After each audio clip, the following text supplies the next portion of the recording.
professional and we're at a beach house. Well, I guess if you have to be stranded, maybe that's not such a bad place to be stranded. I think it would be my number one choice. Oh, good. Well, it's an ill wind that blows no one any good. Well said. Well said. Thank you so much for doing this. Well, thank you for being patient. I know we've put you off for a long time. That couldn't be helped, but I'm actually very happy to be doing this. And I was, weirdly enough, I didn't expect it, but I was looking forward to it. Really? I wasn't sure how you would feel about it. Is there an element of trepidation or? Well, definitely there's an element of trepidation because I would say the most stressful experiences I've had in the last 5 years, apart from being in the epicenter of various demonstrations, were definitely interviews with people who were, they ranged from mildly hostile to very hostile. And those are tightropes, because if you make a mistake, well, it can be devastating, and devastating to your career, devastating to your family, devastating to your general reputation. So tightrope. I think most people watching you thought that you are completely fearless, kind of cool as a cucumber, unfazed by any amount of attacks. Yeah, that's wrong. That's wrong. Okay. Oh yeah, that's definitely wrong.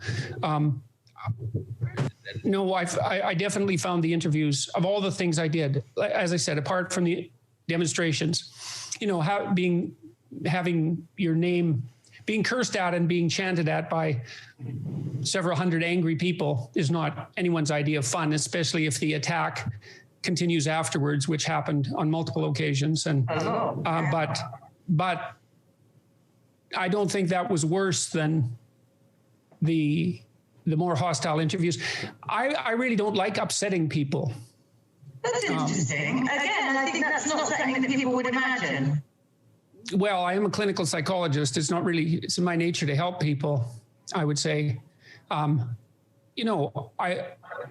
have a hierarchy of belief in some sense. I'm not going to say things I don't believe to be true to spare anyone's feelings, although I would pick a truth that spared feelings the maximal allowable amount if I could do that.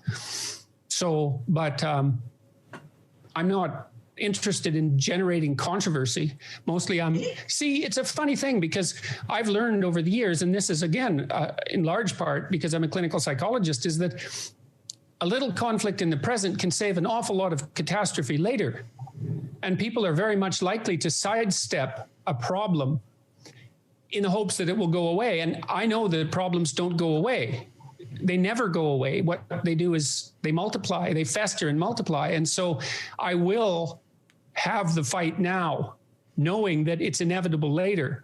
And I mean, I always conducted myself that way within our family, as Michaela can attest to. Both Tammy and I never allowed anything to sit unspoken under the rug. And so we'd have our uncomfortable conversations, but I'd sweat my way through them. I don't enjoy them by any stretch of the imagination, but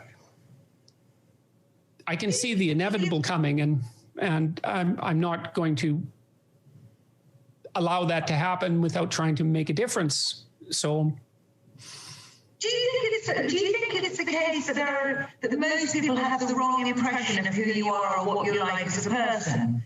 I do famous people every week, and some people have a sense that their public image is absolutely accurate, and others feel that there are huge misapprehensions about who they are. Where do you sit on that? Okay, well, first, we have a bad audio situation, so you're echoing a lot. So we should fix that because we won't converse well if that happens. Well, I'll go ahead and answer the last question while we're waiting. I believe that I'm misunderstood by the people who want to misunderstand me. I think that by and large, that people have a good idea of who I am. And by and large, that image is positive. In fact, it's positive to the point where I find it very difficult to believe. For example, I just finished a podcast with Matthew McConaughey on Sunday, and the YouTube comments, there's about 1 million people have watched it already.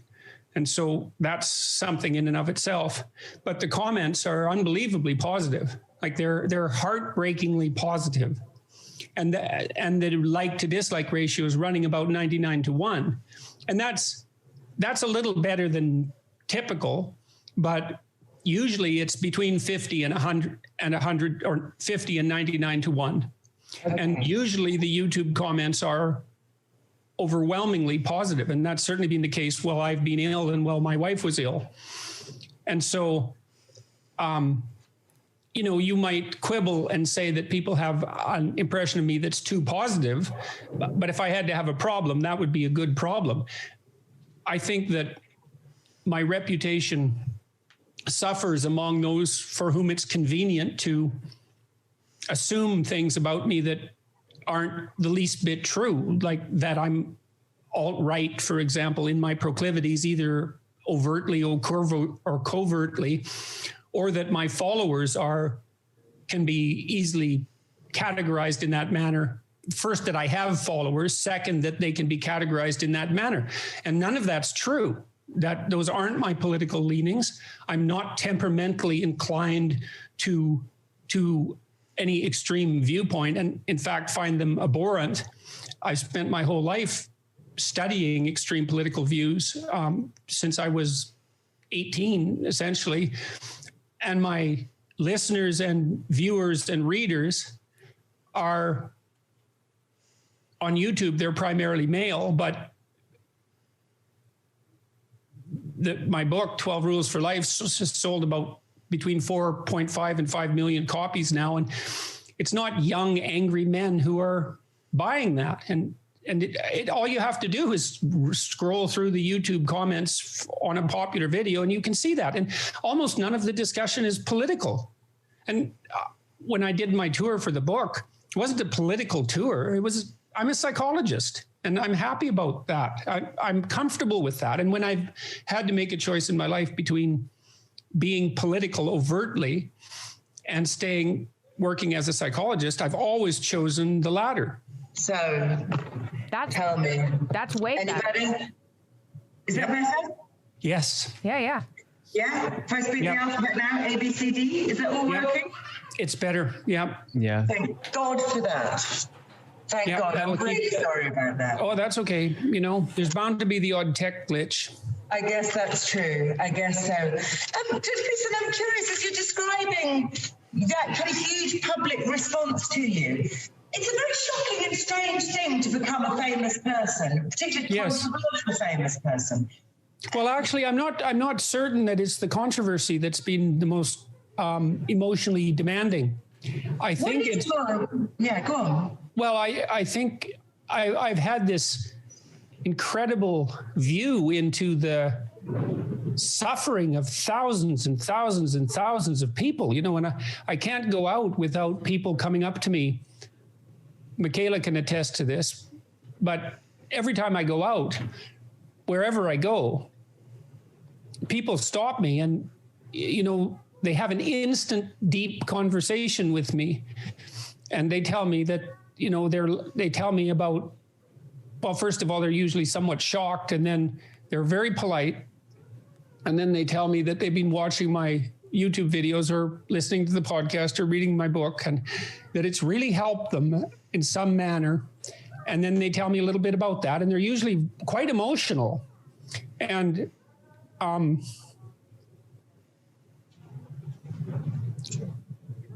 it's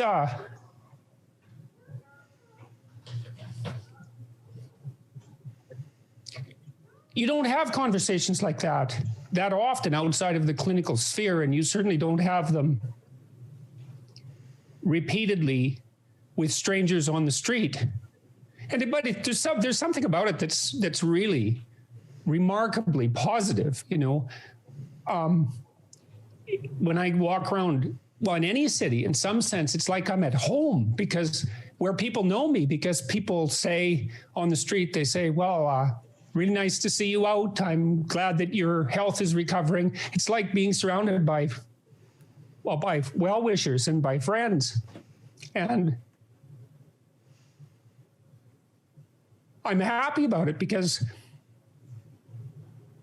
you know, it's a great thing if you're a clinical psychologist to be able to extend your reach like that. But part of what's overwhelming to me is how it's direct evidence for how little encouragement so many people get. They're starving. Sorry, I haven't done an interview for a long time. Fine, give me 1 second. As long as you need. Of course. Of course.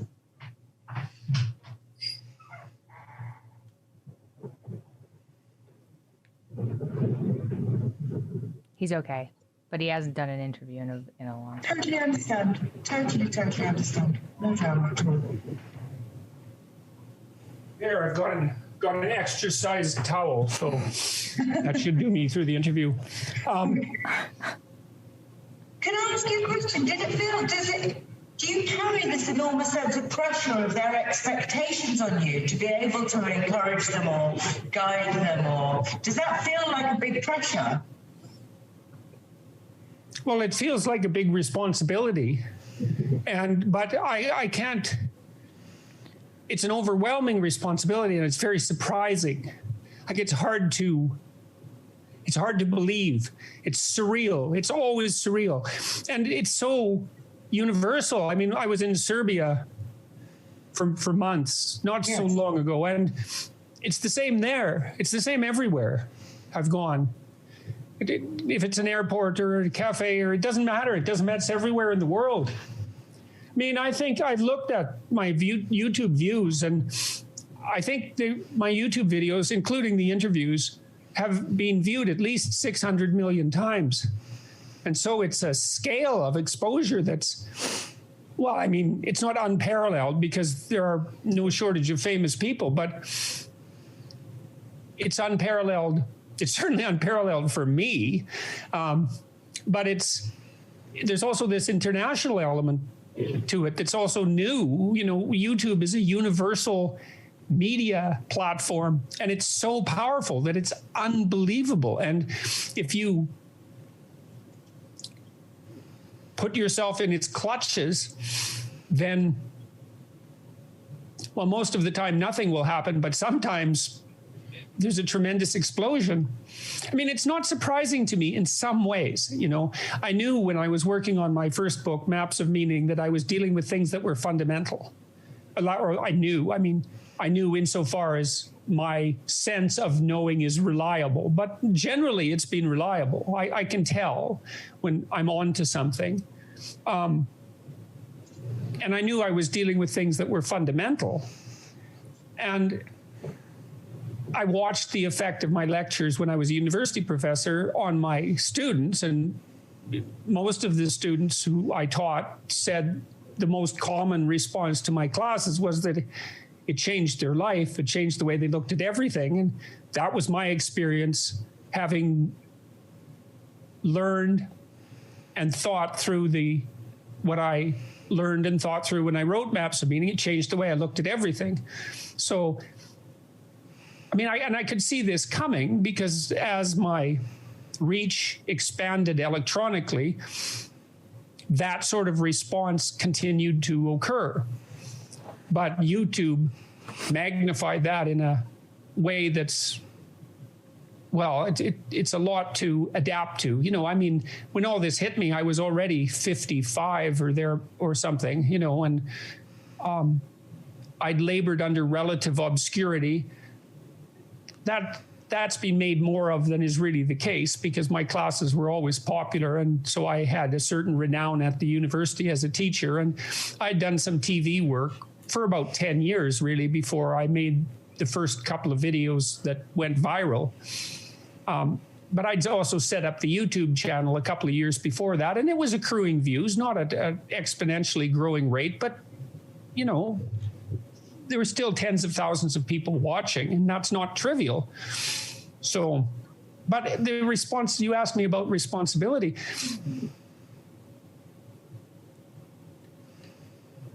I've certainly felt that when I have been ill over the last year. I mean, I thought it was one of the things that really kept me alive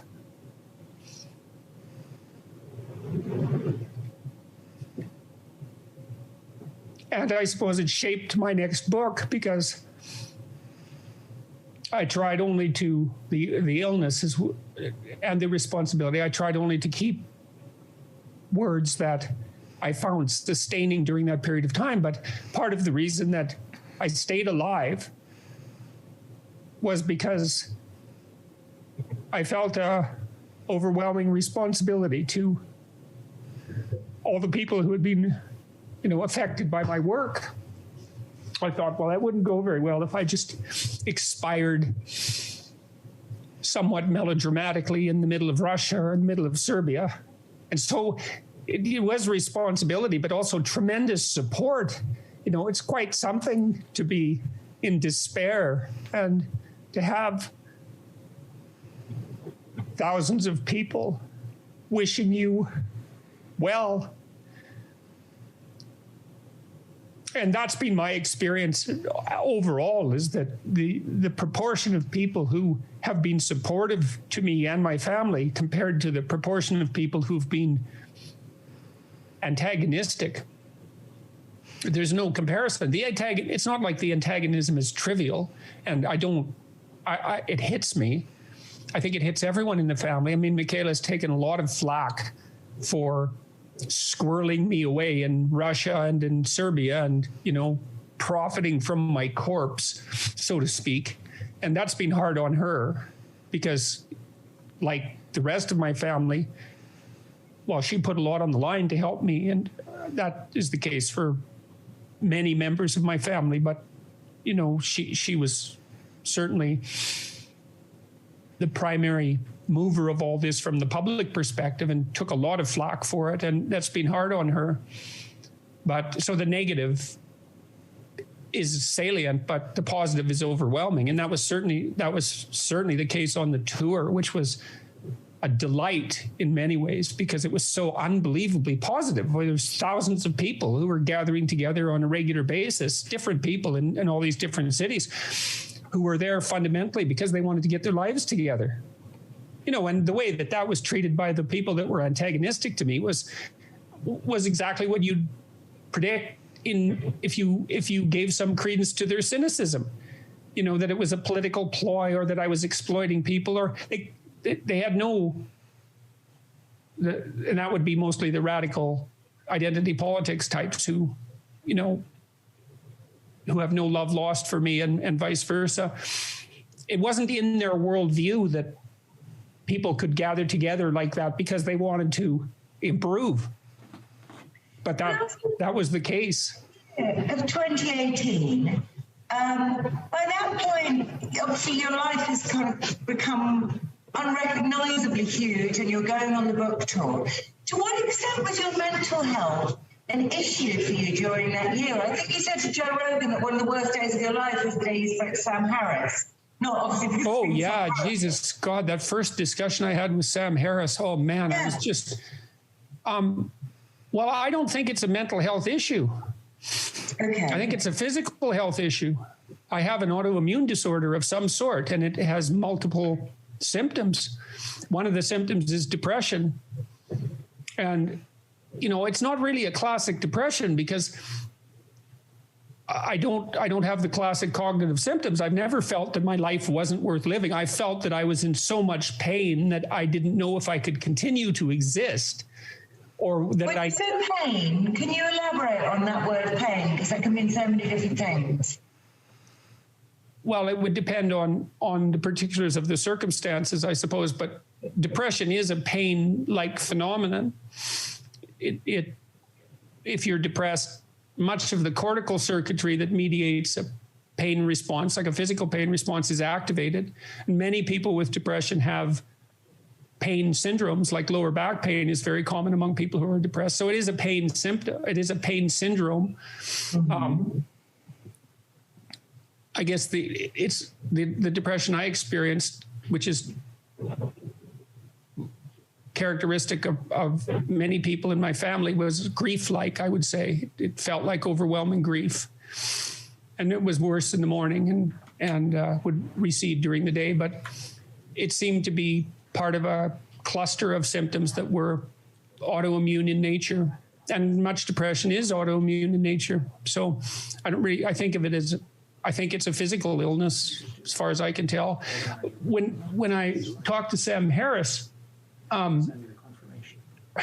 it's very complicated, and I'm still trying to piece all of this together. But I had gone to see my family, my extended family on my wife's side, and Michaela and her husband and me both, all of us came down with the same symptom set that lasted about 3 weeks, and it was absolutely terrible.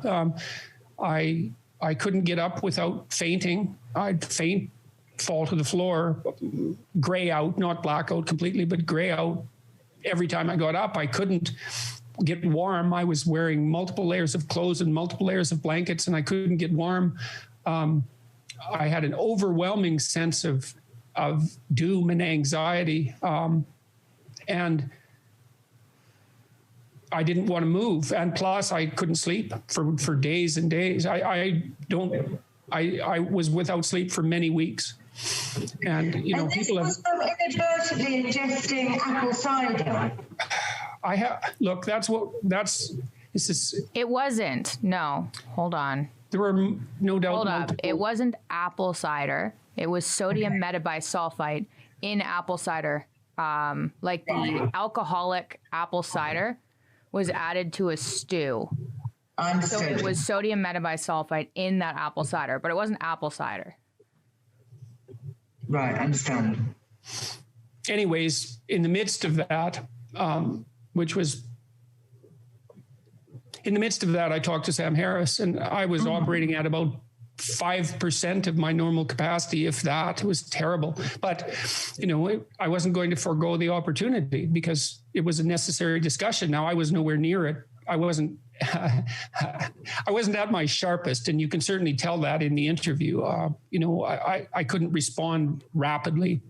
My normal quickness of wit, to what degree I possessed that, was certainly absent in that first discussion with Sam. But it turned out it worked out all right, because we had another discussion, and overall, and then I had these public debates with Sam too, that really, I think we had 10,000 people at the Orpheum in London.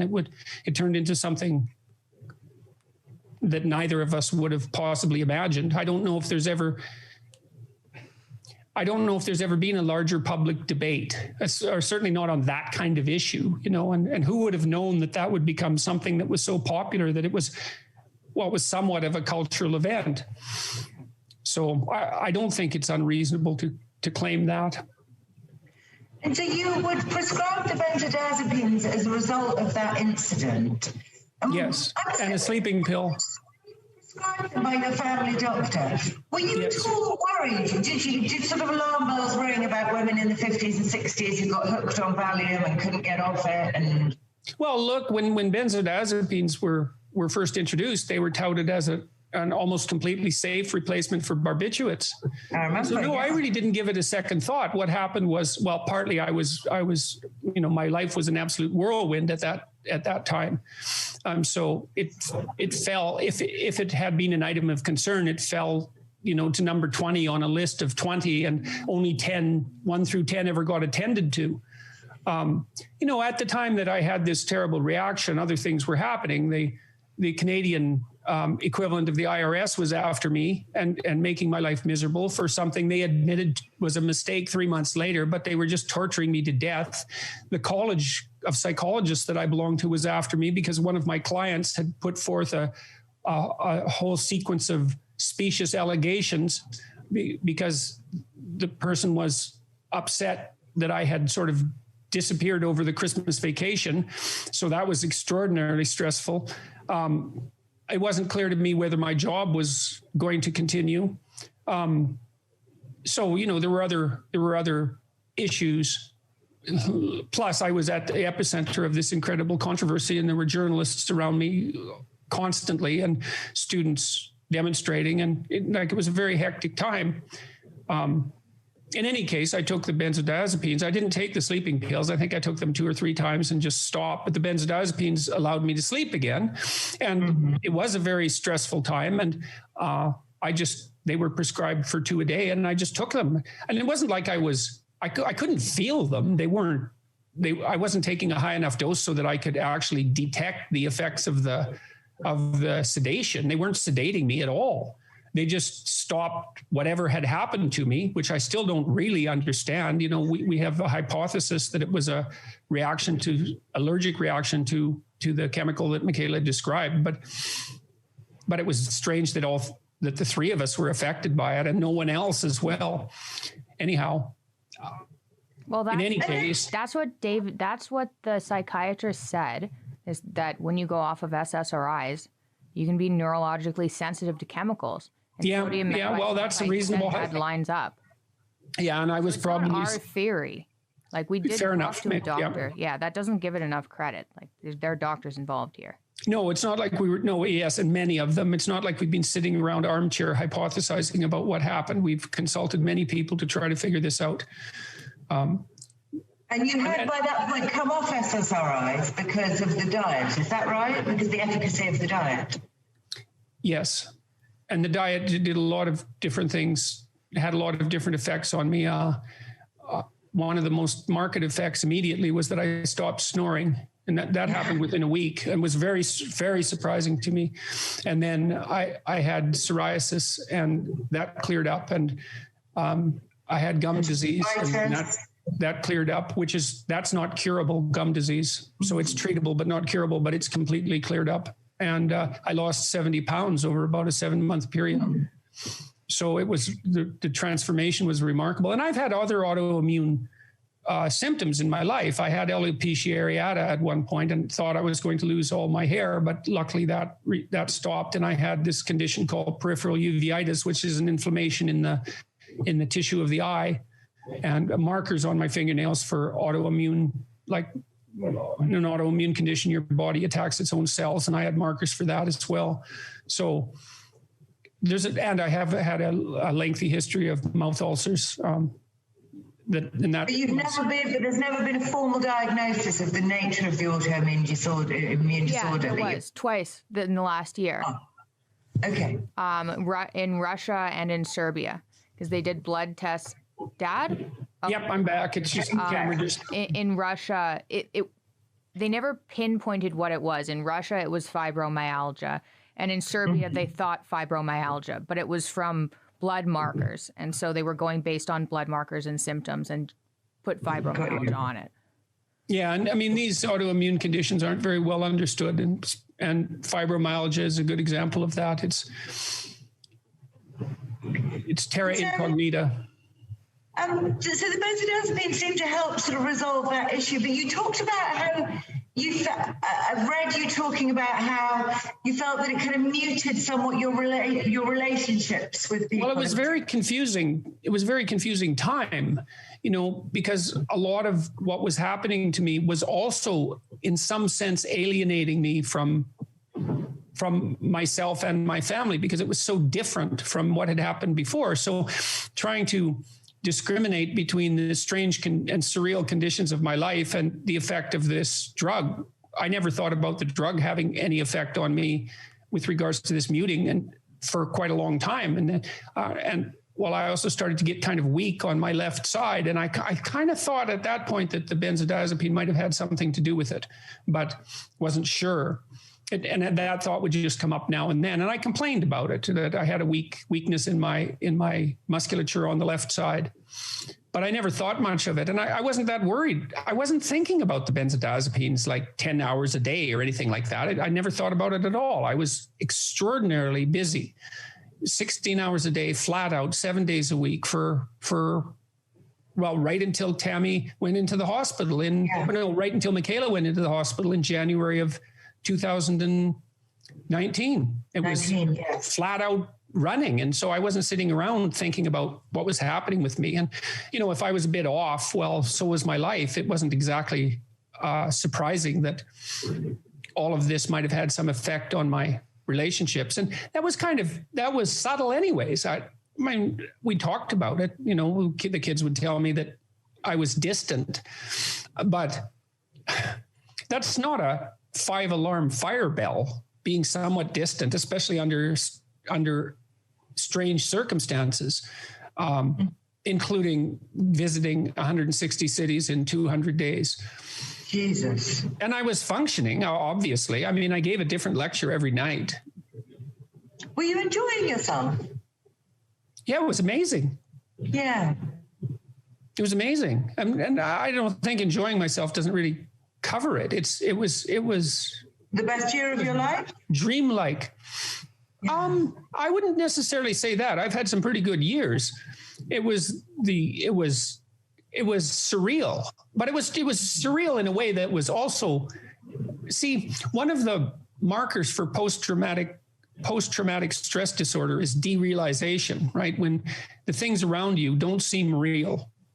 And I was in a constant state of derealization from October 2016 till January 12th of 2021. Go on, explain. Well,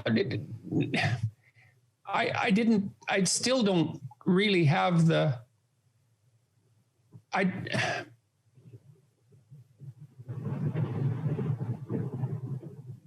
I'll give you an example. So one day, and this would have been in 2017 probably, and so things hadn't got as busy as they were going to get. 200 of my colleagues signed a petition at the University of Toronto to have me removed from my tenured position. And my faculty association, so an association to which I belong, forwarded that to the administration without even notifying me. And my son came over to talk to me, and I said, Julian, 200 of my colleagues just signed a petition asking for my removal from the University of Toronto faculty. And he said, oh, Dad, don't worry about that. It's only 200 people. And we had got to the point by that time where that sort of event was, well, produced exactly the kind of response he had. Like, under normal circumstances, I believe, for anyone who's employed by an organization, the news that 200 of their colleagues had conspired inappropriately to bring about their demise would be enough to rattle them into silence permanently, instantly. And for us, that was barely noticeable as a blip on the horizon, given everything else that was going on. And as it turned out, it had absolutely no effect. Maybe a somewhat negative effect in terms of the reputation of the university, but no effect on me. So no practical effect, but do you think it had a kind of residual effect? You're talking about derealization and PTSD, that these kinds of all of this has. events. I still really don't have a proper conceptual framework in which to slot all this. Yeah. It's not an easy thing to understand. I don't know what to make of it. What should I make of the fact that I have 600 million views on YouTube? I don't know. What do you make of that? I mean, on the one hand, like I said, I knew that I was dealing with things that were fundamental when I was writing Maps of Meaning, and I watched the effect of what I had learned on my students. And so that grew across time. It continued to grow in a linear fashion. And so, in some sense, that's not that surprising, because all the ideas in Maps of Meaning, which is really where I've derived most of the ideas, or many of the ideas, for my book, 12 Rules, and for the new one, I studied people whose work I thought was profound, and was able to integrate that and to disseminate it. And so the fact that profound thoughts had effects on people isn't that surprising. And I'm not saying that they were my thoughts, because Maps of Meaning has a very lengthy bibliography, and I use ideas that towering intellects had generated, many of them psychologists. And so the fact that they had a powerful psychological effect makes sense. It's still something to be the messenger, even if you're not necessarily the originator. But so that part wasn't a surprise in some ways, but the magnitude of the response has been, and the nature of the response, the emotional nature of the response, has been continually amazing. You know, when I was visiting Tammy in the hospital, well, and then, you know,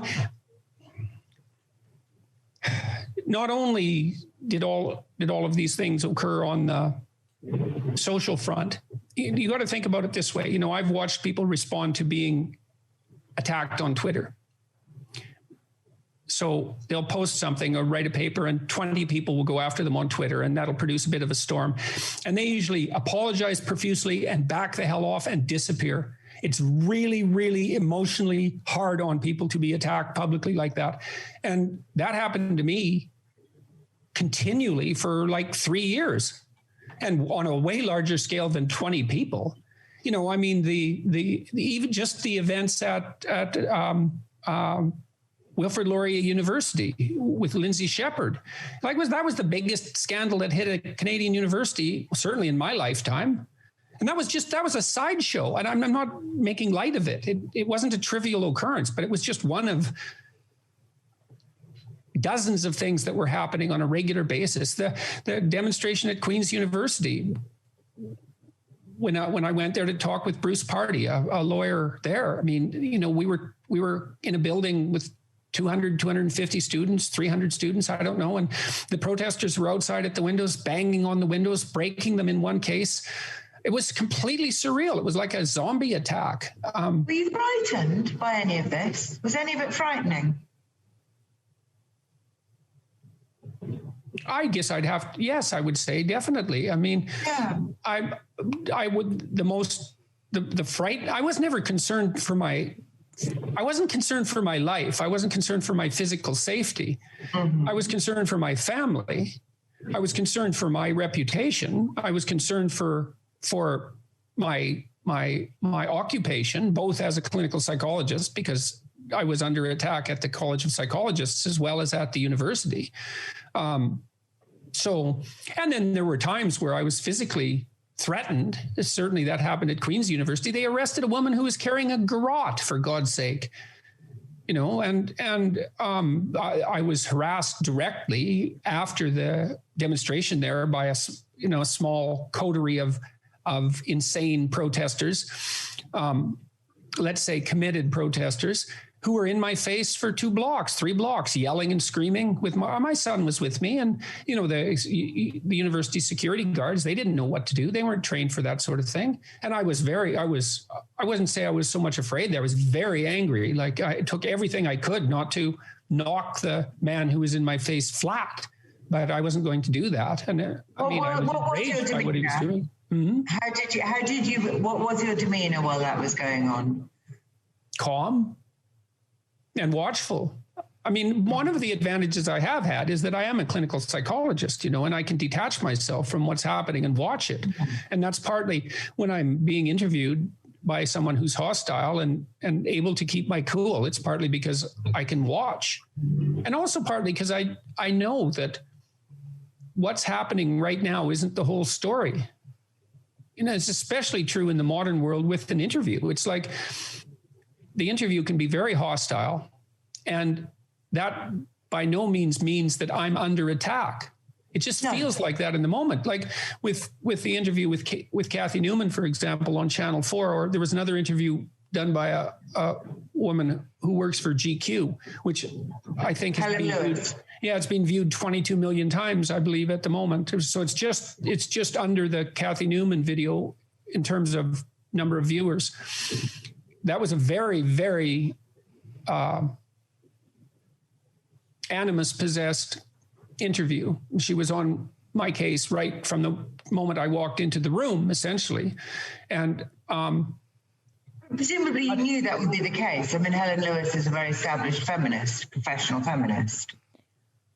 Well, I didn't know that it would be the case. At that time, I was being interviewed so often that I never had any time to prepare for the interviews. Understood. I just walked into them, and I assumed at least that there would be, you know, common professional courtesy. And most of the time that was the case. It was certainly the case with Kathy Newman, who was very professionally polite when we first met in the green room, and then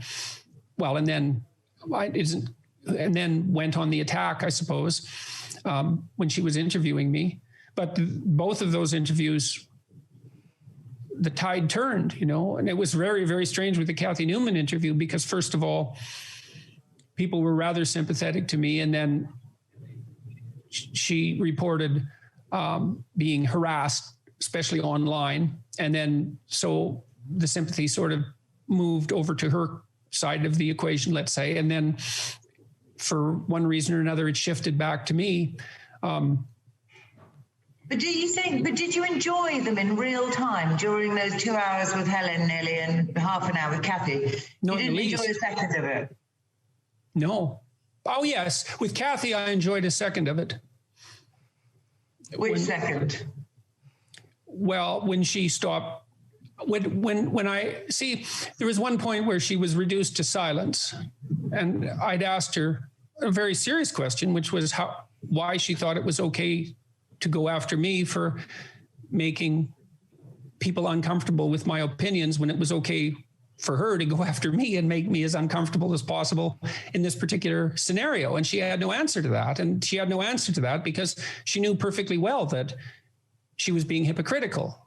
And she stumbled and stopped speaking. And I said, gotcha.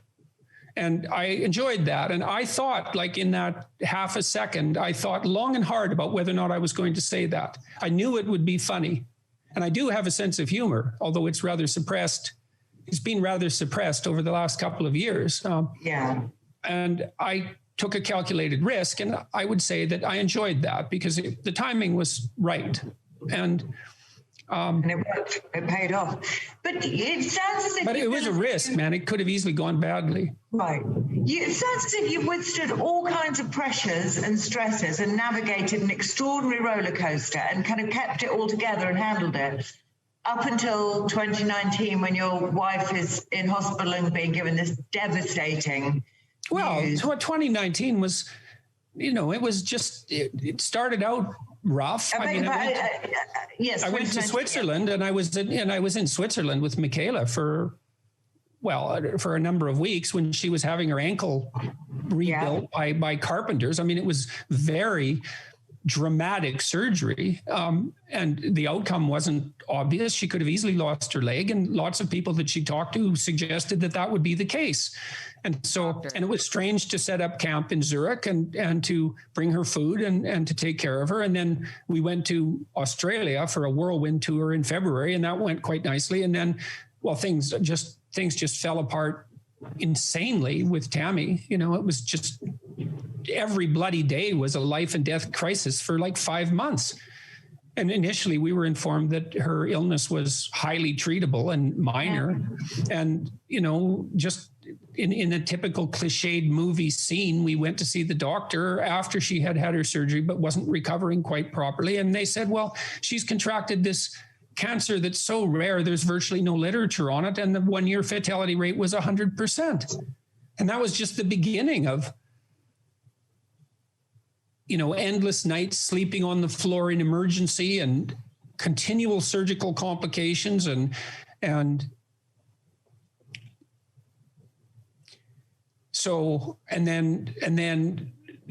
my mood was wavering at that point. I was taking a bit more of the benzodiazepine under still being supervised by my GP, but I started to react to it in a paradoxical manner. It seemed to be making me more anxious rather than less. And I tried my depression seemed to be making a comeback. So I tried various means of dealing with that, but it just got worse and worse. And at one point I stopped taking the benzodiazepine altogether. And that... What happened when you did that? I developed this condition called akathisia, which I didn't know about at the point. Right. Mm-hmm. Yes, and let me tell you, you wouldn't wish that on. It's unbearable, to say the least. And they say with akathisia, people are driven to suicidality within an hour of the onset of the symptoms. I had akathisia for 800 hours, 900 hours. 1,000 hours, sometimes 7 hours a day. Wow. Unbelievable. What did it feel like, Dr. Peterson? Well, imagine I just figured this out, a way to communicate it to some degree properly in the last couple of days. So imagine that someone jabbed you really hard in the ribs with their fingers and stiff fingers. You know, you'd pull away and then there'd be a spasm from that and you'd move. Well, then imagine that that's happening 50 times and every time you breathe. That's sort of what it's like. That level of physical pain and discomfort. Yeah, and it doesn't go away. It's just there, and it's there, and it's there, and it's there, and every time you breathe, it's there. You can't sit, and you know, I couldn't sit down. I've been able to start sitting down again in the last month. So you and I could not have had a conversation like this, where we're just talking to each other. I might have been able to do it. It would recede to some degree as the day went on. It was way worse in the morning and would get better in the evening. Mm-hmm. So it would have depended on the time of day, but certainly even now, you know, I really don't get going until 2 o'clock or so in the afternoon. Right. My morning schedule is still very, very rigid, but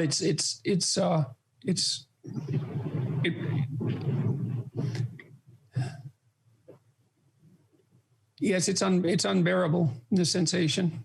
And it's also humiliating because it's a voluntary movement disorder. Wow. And so what that means is that it feels like you're doing it. And I could also control it. So if it was happening and I was twisting and moving and walking around in my bedroom uncontrollably thousands and thousands of times, if one of the people who were caring for me, a nurse or a doctor, said, well, can you stop it? I could stop it. Although I had a hard time stopping the effect of the breathing. It's not voluntary. One of the symptoms of akathisia is that it feels voluntary. This is in akathisia. So one of the torturous things about it is it feels voluntary. There are other like psych side effects. Well, and you can control, you can stop it at least briefly. Well, yeah, there's a disorder called dyskinesia where you move, but you don't even know you're moving. It's an uncontrollable movement disorder, but it's involuntary. It doesn't affect the voluntary motor system, but akathisia does. And so there's always this sense that you could stop it if you just exercised enough willpower. So it's humiliating as well. And does that also generate a kind of self-punishing dynamic in your head, that you're angry with yourself? Disgusted, I would say, more than angry. Disgusted? Where you feel as if you're being kind of grotesque and ridiculous and weak, is it? Or yes, definitely. It's not only that you feel like you're being that, that is the situation, or that's certainly how it appears. Grotesque for sure. And did you feel incredibly self-conscious about it and being? Oh no, after a while I just like being self-conscious. It was so awful that the problem of being self-conscious fell way down like if you're in enough pain, you're no longer self-conscious. It's there, but I shouldn't say that. You're still self-conscious, but that problem is it's trivial compared to the pain. It was horrible. I mean, that's the other thing that's so strange about this. And that's also made this surreal, is that I'm actually a very private person. But prior to all this, I never discussed my own personal affairs with anyone. I never talk about my illness. I don't talk about how I'm doing. I have done that with depression to some degree because I thought there was a public service element in it, because my family has battled it for a very long time. And I felt that some public disclosure of that would perform a reasonable public health function. But other than that, I'm not inclined towards personal self-disclosure, and certainly not on a mass scale. So that's also been very strange to have all of this be so public over the last 2 years. And saying that, brings up a wave of disbelief that can be the case, that's actually happening. Panic? Is it a panicky wave, or is it just incredulity? Now, I think it's mostly just incredulity. So you've obviously tried to get treated twice in North America, first on the Eastern Seaboard, and then in Toronto. That just didn't work at all. Mm-hmm. Do you even remember much about those two? I don't remember anything about Toronto. I don't remember anything. Toronto. From December 16th to February 5th, of 2020, the end of 2019, the beginning of 2020, I don't remember anything at all. Do you think did you know that you were flying to Moscow to be put into a coma? Yeah. So in real time, you were fully aware of it, but you've got no memory of it now. That's right. Yeah. I mean, obviously, what lots of people would say is, this is, obviously, I've talked to various people about this, and everyone says, why on earth would a high-profile North American... I went to the best treatment clinic in North America in Connecticut, and all they did was make it worse. We were out of options. We were out of options. The judgment of my family was that I was likely going to die in Toronto. And so there was no... die in Toronto. Again, I mean, lots of people would say, why would you sort of trust the judgment? Although your family members love you, they're not trained, qualified medics. Why would you put yourself in their hands and not the medical profession's hands? I had put myself in the hands of the medical profession. And the consequence of that was that I was going to die. And we put ourselves in the hands of medical professionals in Russia too. So it wasn't like we were completely fleeing from the medical profession. I tried a slow taper on the benzodiazepines and I couldn't do it. Yeah. And I went to the treatment clinic on the Eastern Seaboard, and they had promised essentially a 12-week treatment program. And my impression of that was that at the end of that 12-week period, I would be free of benzodiazepines. Mm-hmm. But that isn't how it worked out at all. And I was on more medication when I left that treatment center than I was when I went in. Were you angry with them? Were you arguing with them? No. Why not? There was no point in being angry. It wouldn't be helpful. I was disappointed. I mean, when I went there to begin with, right at admission, they basically told me that the 12-week program was unlikely to be successful. And I thought, well, this is a hell of a time to be informing me of that, since I've just come down from Toronto. But by that time there wasn't any alternatives at that point. So, I was in a sufficiently dire state so that it wasn't tenable for me to maintain my residence. The clinic you went to in Moscow, they're more familiar with doing a kind of induced coma to have sort of a speedy withdrawal from opiates rather than benzodiazepines. Is that right? Michaela would probably be better able to answer that than me. No, you're back. I suppose, again, one of the things that people absolutely associate you with is that you are meticulous about following the data. It's almost a kind of Peterson catchphrase. There's no evidence for that. You are very much an evidence-based person. What was the evidence that you saw that was so compelling and overwhelming to take you to Moscow? I couldn't tolerate the gradual taper. So it was the only other alternative. That's all. It wasn't that it was compelling, it was that we were out of options. Right. Yeah, the treatment I received on the Eastern Coast and in Toronto didn't help. It made it worse. Yeah. So we didn't have any other options. What were you most frightened of at that point? I know Michaela's talked about your anxiety levels. I was most afraid of akathisia.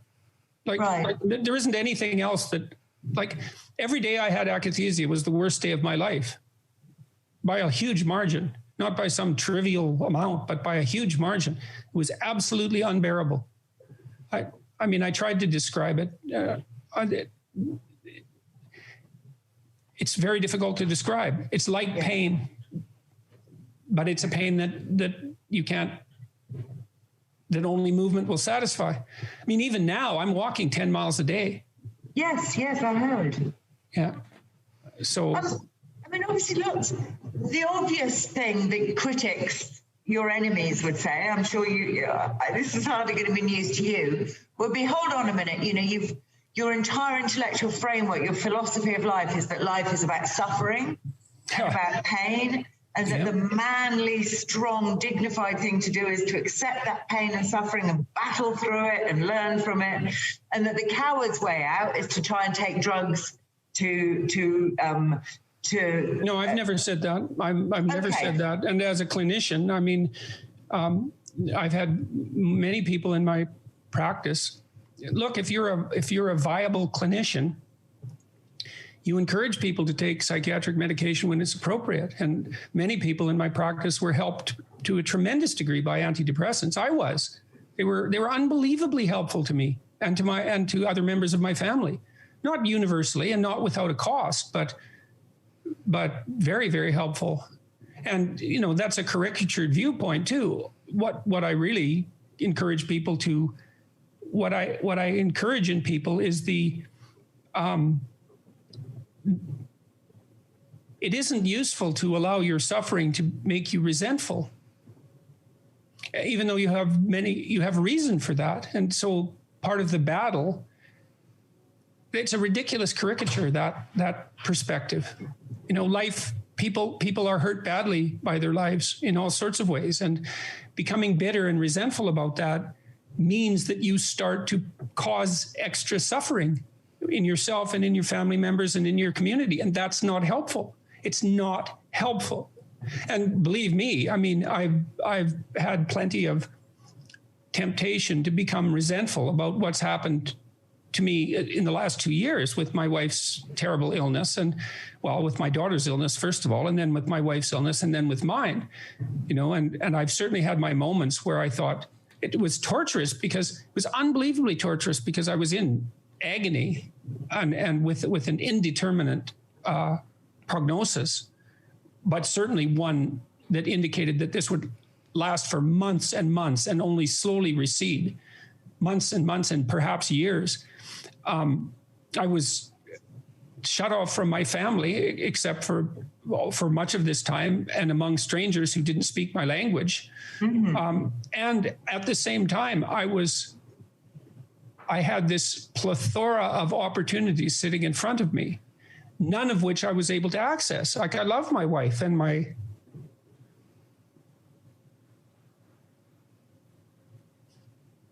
kids and my grandkids, and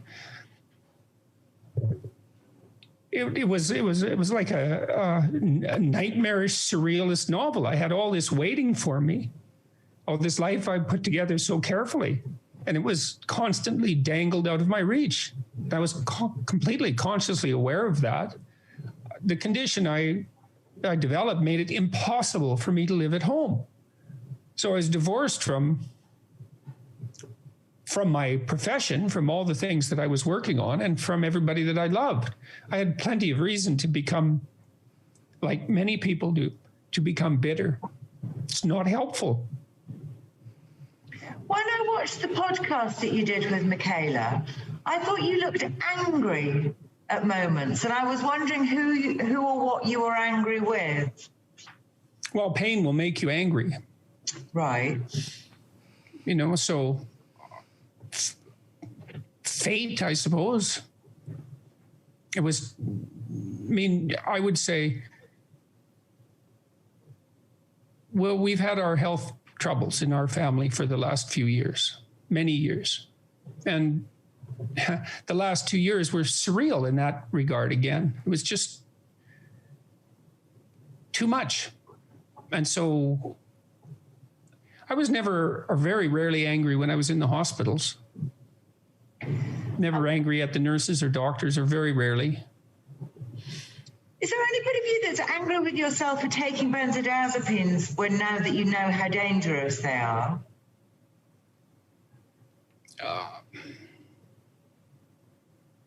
Angry.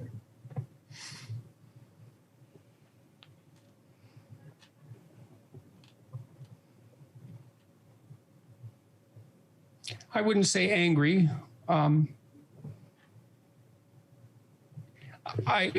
It's not like I failed to see the irony. And that was another thing about this that made it still continues to make it difficult to stomach. You know, should have I known better? Possibly. Well, I mean, I did do my thesis on alcoholism, although, you know. This is, hold up. Yeah. You had a side effect from a medication. Should you have known better that benzodiazepines can cause akathisia in people who take SSRIs? No. You didn't have it like this. This wasn't benzodiazepine dependency problem. This was an akathisia side effect from psych meds. Right. So like, let's. Yes, and no, I couldn't have known that. Yes, that's right. Thank you. I have to say, we have 10 minutes before we have to wrap up. Yeah, I'm doing okay, by the way. Yeah, I know, but still, or Mom will kill me.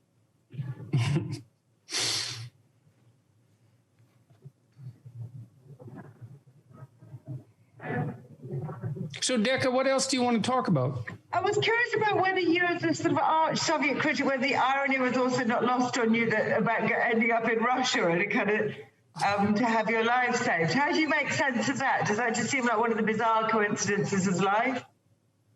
Yes, no, I don't know how to make sense of that. I don't know how to make sense of the fact that Tammy recovered the day of our 30th wedding anniversary, which is literally the case. The surgical complications that were threatening her life ended on that day. And she had told me a few months earlier that she would recover on our 30th wedding anniversary. It's like, I don't know how to make sense out of that. It was, yeah, I don't know what to think about that. There's lots of things I don't know what to think about. The diet too has been a complete shock. So, and that's been maintained throughout this whole process. The hospitals were all willing to feed you your diet. Is that right? Well, I don't know how willing they were, but that's what happened. That's what happened. Mm-hmm. So I'm sure some people reading this are going to say, this is all kind of pharmacological flim-flam. Surely to God, it's much less complicated than all of this. Why? You know, we have someone with a history of depression who's lived through extraordinarily stressful, surreal, as you say, few years, managing unimaginable pressures and demands and pace of life. And this has got nothing to do with medicine or pharmaceuticals. This is purely just about somebody cracking under the pressure of life. Is that a possibility that you've considered? Well, there's no doubt that akathisia is then. That's right. That's the basic answer to that, is that, like, I didn't develop akathisia until I tried to stop taking the benzodiazepines. So now, I don't know, I can't say what additional effect the pressure had on making me more susceptible to akathisia, for example. I don't think anybody could answer that. And I certainly know that stress makes it worse. But stress makes everything worse, so that's not that helpful. What's causing you the greatest stress now? Fear that the akathisia will come back. Right. I mean, I've had it 5 days. Well, in the last 43 days, in November, I had 26 akathisic days out of 31. Right. And those episodes would last anywhere from 5 to 7 hours. Right. So that was just horrific. In December, I had 5 days I was akathisic only. And in January so far, none, although it's still lurking there. I can feel the impulse. Yeah, but I can keep it under control. Or it's not intense enough to overwhelm me. I don't want to claim, I don't want to make any unwarranted moral claims about the effect of my will. It certainly seems that I am effortlessly suppressing the desire to move constantly, almost constantly. But that's starting to recede, and the mornings are still very, very, very difficult.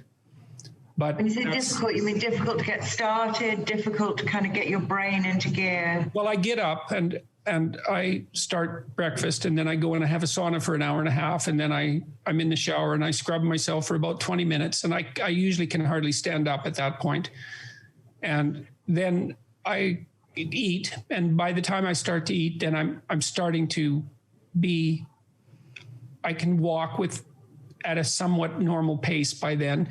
And then I usually walk for anywhere between 2 and 4 hours. And then I can I'm beginning to have something resembling a productive day.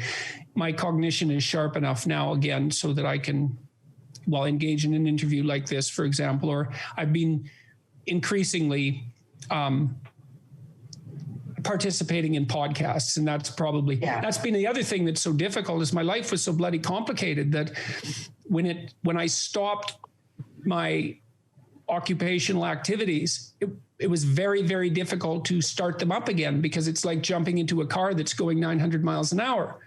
You know, I did a podcast with Matthew McConaughey on December 22nd, I think, and it was released yesterday, and something on the order of 1 million people, 1.2 million people, I think, have watched it by now. To jump back into my life is to jump back into that. There's no simple entry point. And so that's been a real problem. I haven't known what to do. The other thing that happened to me that was terrible in 2020 is that I had this terrible experience of time dilation. So when I first woke up in Russia, I was asking Michaela when she'd come and visit me, I'd ask her what time it was 10 times in 10 minutes, assuming that something on the order of half an hour or an hour had gone by since the last time I asked her. And so I had these torturous days that were like 100 times longer than they should have been. So that's receded. And now my days are, they last the proper amount of time. Yes, thank God. How are you feeling about the prospect of the book coming out and all the demands that entails and the opportunities that entails? Well, I'm ambivalent about it, because I'm ambivalent about it. I can't judge the book properly. I didn't write it under optimal circumstances, to say the least. And so I'm unsure. I can't make an adequate judgment of its quality. I believe that my capacity for editing wasn't what it could be. Yeah. But that was offset to some degree by the fact that I was able to filter what I was writing through the lens of my illness and to eradicate everything that wasn't sustaining for me while I was in such trouble. So it's amazing to me that you were able to work on the book during that whole year. If you would have seen me, believe me, it would have been more amazing. When I recorded the book, the audio book in November, I was akathisic almost the entire time, and so 26 days in November, right? So I would go to the studio, virtually convulsing in the car, like unable to control my movements, unable to control my arms, unable to control my legs, thrashing about, and Tammy would drive me there, or my son. And then the same thing would happen in the lobby. I was moving just frenetically, and then I'd get upstairs into the studio and force myself to sit down, and then force myself to not move for 2 hours and do the recording. If you would have asked me to lay odds on the probability that I would live to finish the recording, I would have bet you 10 to 1 that I wouldn't have, but certainly as well that I wouldn't have been able to do the recording. But I did the recording, so it's done. And it was the same with the book. I mean, I've had lots of support. You know, my family has supported me tremendously, and the professional staff that I've had the fortune to employ have helped me, and my viewers have supported me, and all of that's helped a lot. And so, but and on those 5 days in December, I can tell you why I did it, how I could do it. It was easy. The alternative was worse. You know, if I would have lost the book, I wouldn't have had anything left. No job, no function, you know, and I like to work. And I've always tried to be, it's like a game in some sense. I've always tried to be as productive as possible on as many fronts as possible simultaneously. And I've practiced that since I was in graduate school. And it's a game, a constant challenge. And, you know, I first lost contact with my professional life, well, probably when I went on the tour, but the tour, of course, filled in that gap. But then when I spent all my time in 2019 in the hospital with Tammy, and that disrupted my professional life completely. And then I got so sick, I couldn't get it going again. And so that was 2 years. But I had the book. And so I'd get to the point where I could sit a bit by 3 o'clock and I'd think, okay, I'm going to sit and write. And it was hellish, but the thought that I'd stop and and that would fold up and I'd have nothing. That was worse. And so, you know, if you're caught between the devil and the deep blue sea, at least you have your choice of demise. And so it was better to work than to not work. And that's definitely the case. So that's why, the degree that I can explain how I was able to manage it, I'm not going to talk about willpower or courage. I'm going to talk about the lesser of two evils. Yeah, that makes sense. We've only got a second. Actually, let me ask you one question. Then I just wanted to ask you a little bit about recent news events. If you could turn back the clock 5 years, what would you do differently? I wouldn't take benzodiazepines. Are you angry with the doctor who prescribed them to you, who knew that you had also already done 15 years on SSRIs? No. Look, he served. He was my daughter's physician as well, and he was very helpful to us for a large part of her trouble. And so it would have, no, I'm not angry with him.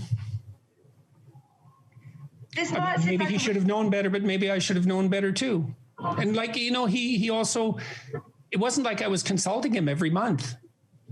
There was no reason to raise red flags. I was on a relatively moderate dose of benzodiazepine. And it's not like that's rare. It's unbelievably common. Now, it's not good. As it turns out, the FDA put out warnings last fall, you know, stating quite clearly that these drugs shouldn't be used for more than 10 days. But the FDA didn't drive that message home until last fall. So those are the breaks, you know, and I'm not happy. And I don't see how he could have. No, I don't harbor any resentment towards him. And just before we finish, can I just ask you a quick question about recent news events? I'm sure go right ahead. You've been as kind of gripped as the rest of us by events in Washington in the last couple of weeks. Obviously lots of people are now saying, actually, I've revised my opinion about Trump. I didn't think he was dangerous. I didn't think he was. And you had certainly said quite calming things. You've called him a liberal and a moderate, no more of a demagogue than Reagan. Do you still feel that, or have you similarly changed your view about him? Well, I'm not really, when I'm looking at what's happening in the United States in the last week, I'm not really thinking about it in terms of Trump. I'm thinking about it in terms of a positive feedback loop that's developed between the radical left and the radical right. And that's something that I saw coming 5 years ago. And you can put it out at Trump's feet, but it's not helpful. I mean, obviously, he was the immediate catalyst for the horrible events that enveloped Washington, the inexcusable events that enveloped Washington. And perhaps it'll all die down when Trump disappears, but I doubt it. And what I see, what's happening is there's a feud going on. And the feud is between the radicals on both sides of the political distribution. And the left will do something extreme and the right reacts, and the right will do something extreme and the left reacts, and the left blames the right and the right blames the left, and that's a feud. And they're both right. They can both point to incalculably stupid things that their opposites across the political spectrum have engaged in. The danger is that we won't be able to dampen this down. Now, if Biden is wise, and I'm hoping that he is, he'll dampen the positive feedback loop down. A system is in a positive feedback loop when it amplifies its own behavior. And that's what's happening. And that can easily get out of control.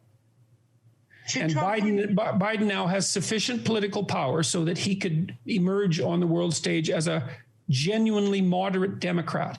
He could leave the identity politics behind and rule in a Clinton-esque fashion. And that would be good. And we'll see. I'm hoping he can manage that. But the American political situation is, it's a robust country and it's been through worse. But there's always the danger that things can spiral out of hand. Are you more worried now than you were 5 years ago, 4 years ago? No, I'm not actually. I think that all things considered, 2020 could have been a hell of a lot worse politically, given the fact that there is a simultaneous pandemic. People are under an awful lot of stress. Everyone. They're too isolated. They're cut off from their family members. They're under unbelievable economic strain. And they're also susceptible to the paranoia-inducing influence of the bubbles that have emerged on social media. And then that technology is exacerbating people's conspiratorial mindsets because they can find like-minded people and don't encounter correction. It's not good. But having said all that, we're not doing too badly. You know, if we're lucky, the vaccinations will proceed apace. We'll start to see a real decrease in the intensity of the epidemic by the end of March or the beginning of April. It's not that far away. It'll be mostly, the vaccinations will be universally accessible by September, and Biden will have proved to be intelligently moderate and cautious, and we'll squeak through this. Now, that's the most likely outcome as far as I'm concerned, and it's certainly the one that I'm hoping for. So, you know, my objections to the identity politics types were elicited in large part because I thought that the continual pushing on the radical leftist front would wake up the sleeping right. And so it came to pass. Well, we'll see. You know, I'm not going to say that that was accurate. I don't know how awake the sleeping right is. You know, and what happened in Washington was appalling, but it was also stupidly appalling, thank God. You know, there was an element of farcical theater about it. And so that's a relief in some sense. Like, it's much better to see stupidity than malevolence, than organized malevolence. And I'm not saying there was no organized malevolence. There certainly was, but there was plenty of theatrical stupidity. And Trump is definitely egging that on, you know, and he's divisive in that, very divisive in that manner. Should he be impeached for that? I think he should be ignored. That the best thing that could happen is that he would fade away. And impeachment will amplify. Well, I'm not claiming to be omniscient in these matters, but yes, I think that impeachment will just, God, he's gone. What? Hang on a sec.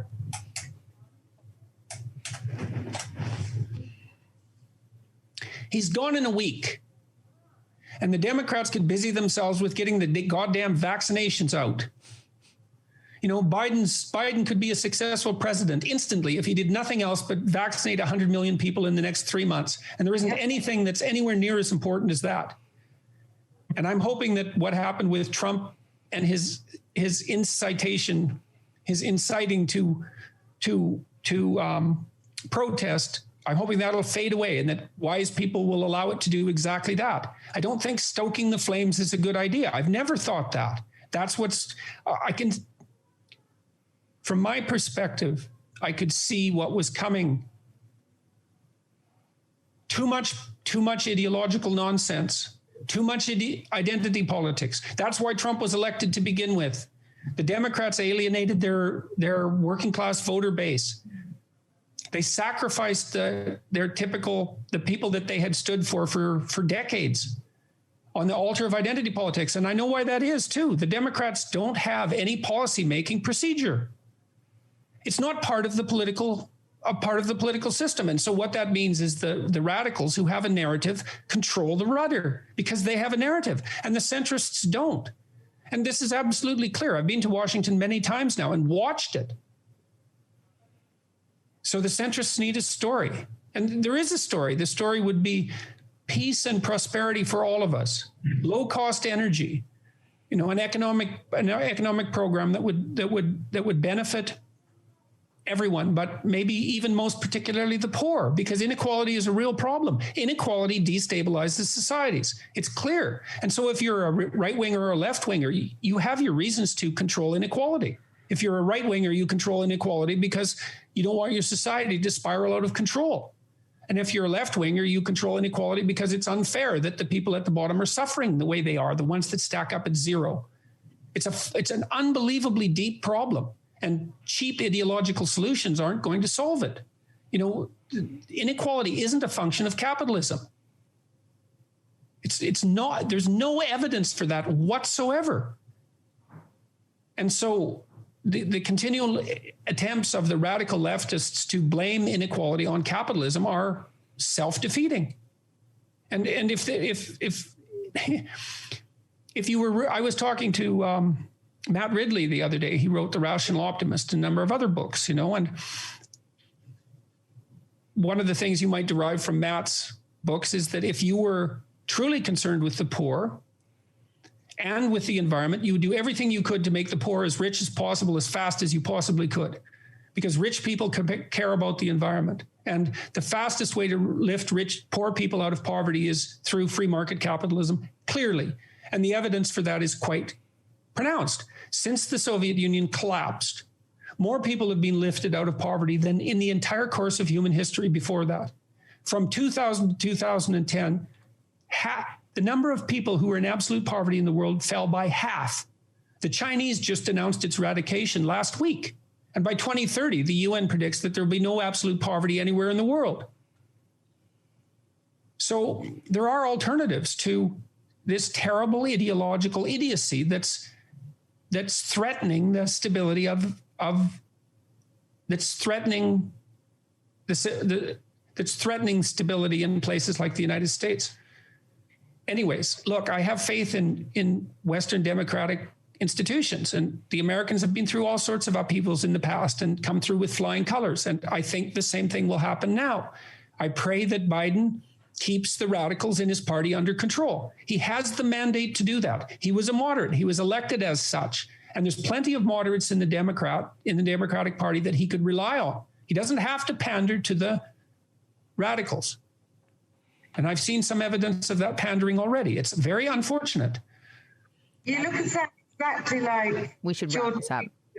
Yes. Otherwise, Tom is going to wonder why we've been doing this for an hour and 40 minutes. Okay. You said I look exactly like... You do. I mean, listening to you speak then, that you would be eminently recognizable to anyone who's ever followed you or read you. Or I suppose just before that, I'm curious, do you think if in any way do you think the experience of the last year has changed you as a person? I have far more appreciation for the banality of the normal. You have no idea what a privilege it is to be able to sit down. On that note, thank you. I have to shut it down, though. So, look, before we stop, Michaela, we should think about this. Decca, you should think about whether you got everything you wanted. I mean, I want you to be satisfied with this interview. And it's obviously in my interest as well as yours that you're satisfied with this interview.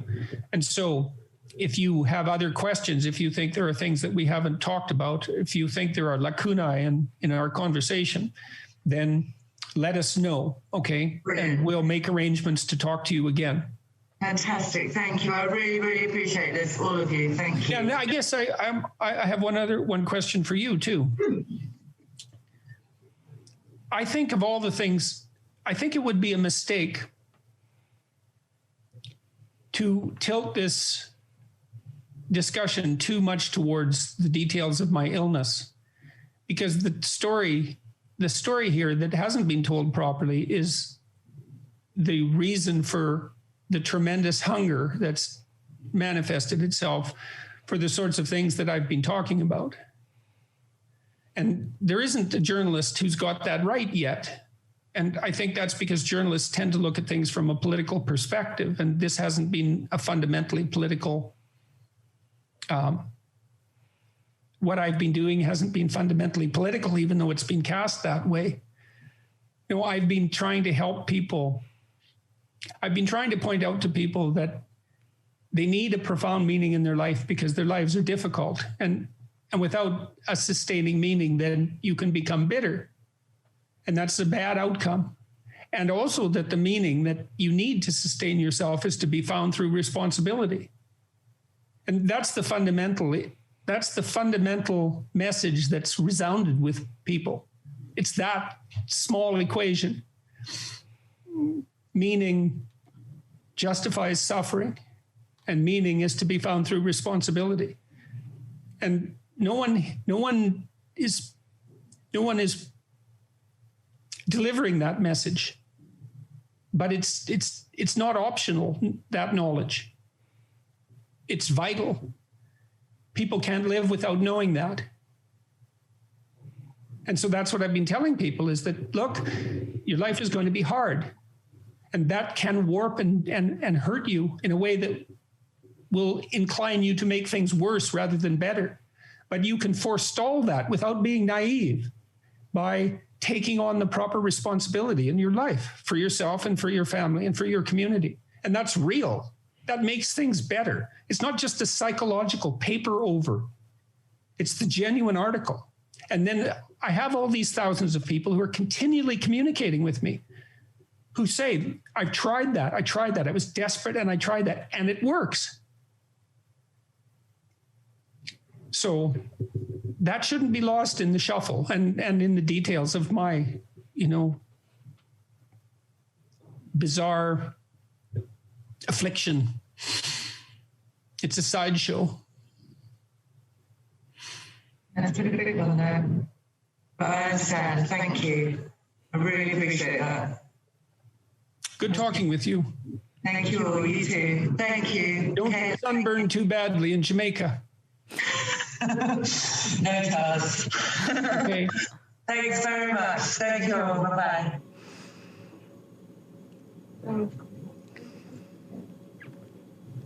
Okay.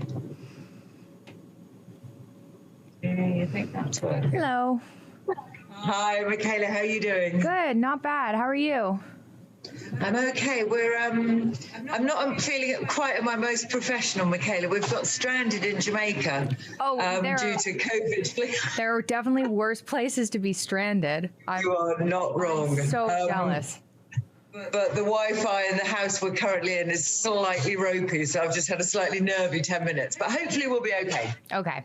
Hopefully. I don't mind. And Michaela, thank you so much. This is really helpful. If I can get a sort of full briefing from you. Yeah, I just wanted to. Ideal. So I'll give you the brief story. I've recounted it a whole bunch of times every time we get a new doctor. So I'll give you the background, and I wanted to do it because my dad he's still not fully recovered. He's probably not going to be fully recovered for another year, to be honest. And he's still extremely prone to anxiety. And so any recounting of it knocks him out for a couple days. So hopefully tomorrow if I give you all the like nitty gritty nasty details, then he can fill you in on, how he feels and everything, but he won't have to go through all of what happened. Yeah, got you. Okay, so let me start from, I'm going to let him tell his story. I'm just going to tell the medical stuff that he doesn't want to get into. Got you. Okay, so in 20, he was taking SSRIs for, I believe 14 years. It was a long time. And to treat fairly severe depression that seems to run in our family. And that was going. And can I ask you, have you always had that all your life? Was that sort of part of your family experience, your father's depression? Yeah, my great grandpa had it, and he ended up on the, very depressed, living on the couch for the last, 10 years of his life, like very, very depressed. It hit my grandpa in his 40s, and then it hit my dad. He said it was there, but it wasn't bad until his late 20s. And so he didn't start taking, because he didn't want to take medication for it, but it was starting to affect his lecturing. He wasn't able to lecture. He was working at Harvard, and it started to affect his lecturing. So he started taking an SSRI, and it helped quite a bit. And then it hit me, and it hit me when I was really little, like 12. So it's this familial depression. And in 2015, we went on a low-carb diet. he got a lot healthier. You can see from the videos in 2015 to 2016, he went from 218 to 160. He lost a whole bunch of weight. He had GERD and gum disease that got better. He had psoriasis that got better, and his depression started to get better. So he went off of the antidepressants, and things were okay, and then they weren't okay. And he went on Rogan, and he got a lot of negative media for this, but he talked about this sodium metabisulfite response in apple cider, where he had severe insomnia, and it is actually something that happened. It happened to both of us, and we now know what happened. You were both affected by it. Yeah, it was over Christmas, and it hit him. It was really awful, but it hit him harder. And that was at the end of 2016, is that right? So this was after he had been off of SSRIs for about a year. This was at the end of 2016. Yeah, it was at the very end of 2016. So he had this response where he got pale. He couldn't stand up without blacking out. He wasn't sleeping. He had this impending sense of doom. And he'd had similar reactions like this throughout the previous year, but then it had been interspersed with no depression and then these weird depressive reactions. So we had this reaction, and he went to the doctor after about a week of he was in really bad shape. And this was kind of at the same time he was under a lot of stress because the book was about to come out. I was just going to say, exactly. 2016 had been a big year for him in his career. Yeah. So not only was there this health thing, but there was actual life stress going on. So there was some question at U of T about whether or not he was going to keep his job. So that was incredibly stressful. And then even just having people come up in the street, even though that was overwhelmingly positive, just going from not being known to being known was stressful. But our entire family agrees, the main problem here was this weird health thing. And we were going to doctors, and they didn't really know what was going on. So he went to the family doctor, and the family doctor put him on a really low dose of benzodiazepine. Mm-hmm. And is that the same family doctor who'd been prescribing the SSRIs before then? Got you. Yeah. So he just took it, and it helped with especially with the insomnia. And then we didn't really think about it because he'd been taking SSRIs for, 14 years. And he had this year where we were trying to get the depression under control. And then, so he was on another, psych med, and we're like, okay, whatever. At that time, we were not aware of the response some people can have to that. So he stayed on that, and he did his world tour, and things were okay. Were pretty good, I would say. And then So you weren't concerned at that point? It felt as if the sort of situation had been managed? Yeah, well, we didn't really know what I knew because I have an autoimmune condition on top of it, and I'd been having these reactions, these ridiculous food reactions that was also kind of ridiculed. And so we had similar reactions, and I didn't actually end up taking any medication because I was pregnant at the time. So I was like, I'm not doing anything. I'm just, whatever this is, maybe it'll go away. So we didn't think about it. And about a year, so it was I want to make sure I get the years right. 2020, 2019. In 2018, at the end of 2018, my mom got diagnosed with cancer. Yes. And it was kidney cancer, one of the better cancers. And things are kind of slow in Canada. So she didn't end up getting the surgery she needed until March. And then about a month after the surgery, they said, oh, this isn't the type of cancer we thought it was. This is actually collecting duct carcinoma, and you have 8 months. And nothing helps. Like they said, we can do surgery, but there's no response to chemo. And it's this extremely rare cancer. And we did a whole bunch of research, and it was this extremely rare cancer that is extremely deadly. And at that point, my dad's, obviously, it was just horrible because she's healthy. She had no symptoms and then suddenly had this. And so the doctor put the benzodiazepines up, and Dad started to get super weird. Is that what? Because I think originally he said he was on like 0.25 and then it jumped up to 4 milligrams. Is that right? I think that's what he's... I don't know if it started at 0.25 twice a day or 0.5 twice a day. Okay. But it was low and it went up to 4. And it went up, it didn't go up from that to 4. It went up slowly because it went up a bit and he got way worse. So he started getting what we now know is akathisia. And what did that look like? Yeah, how did that manifest, Michaela? Akathisia is it manifested as extreme anxiety and suicidality. Something that he had never had being depressed. Like he'd never had suicidal even thoughts being depressed. So this was nothing that I'd ever seen or that my family had ever seen. And we immediately thought something's going on with the medication. But my mom was also on the verge of death. And so we were like, he's absolutely head over heels in love with her. Who knows how hard he's taking it? But it was still something was wrong, right? So then the doctor put the medication up a little bit more, and then this got worse. And then my dad, who was trying to be stable because of how horrible this situation was, this is when things got really bad. He went to a psychiatrist in Toronto who said, okay, you have treatment-resistant depression, try ketamine. But in order to try ketamine, you need to get off of the benzodiazepines. And then he scheduled an appointment for ketamine.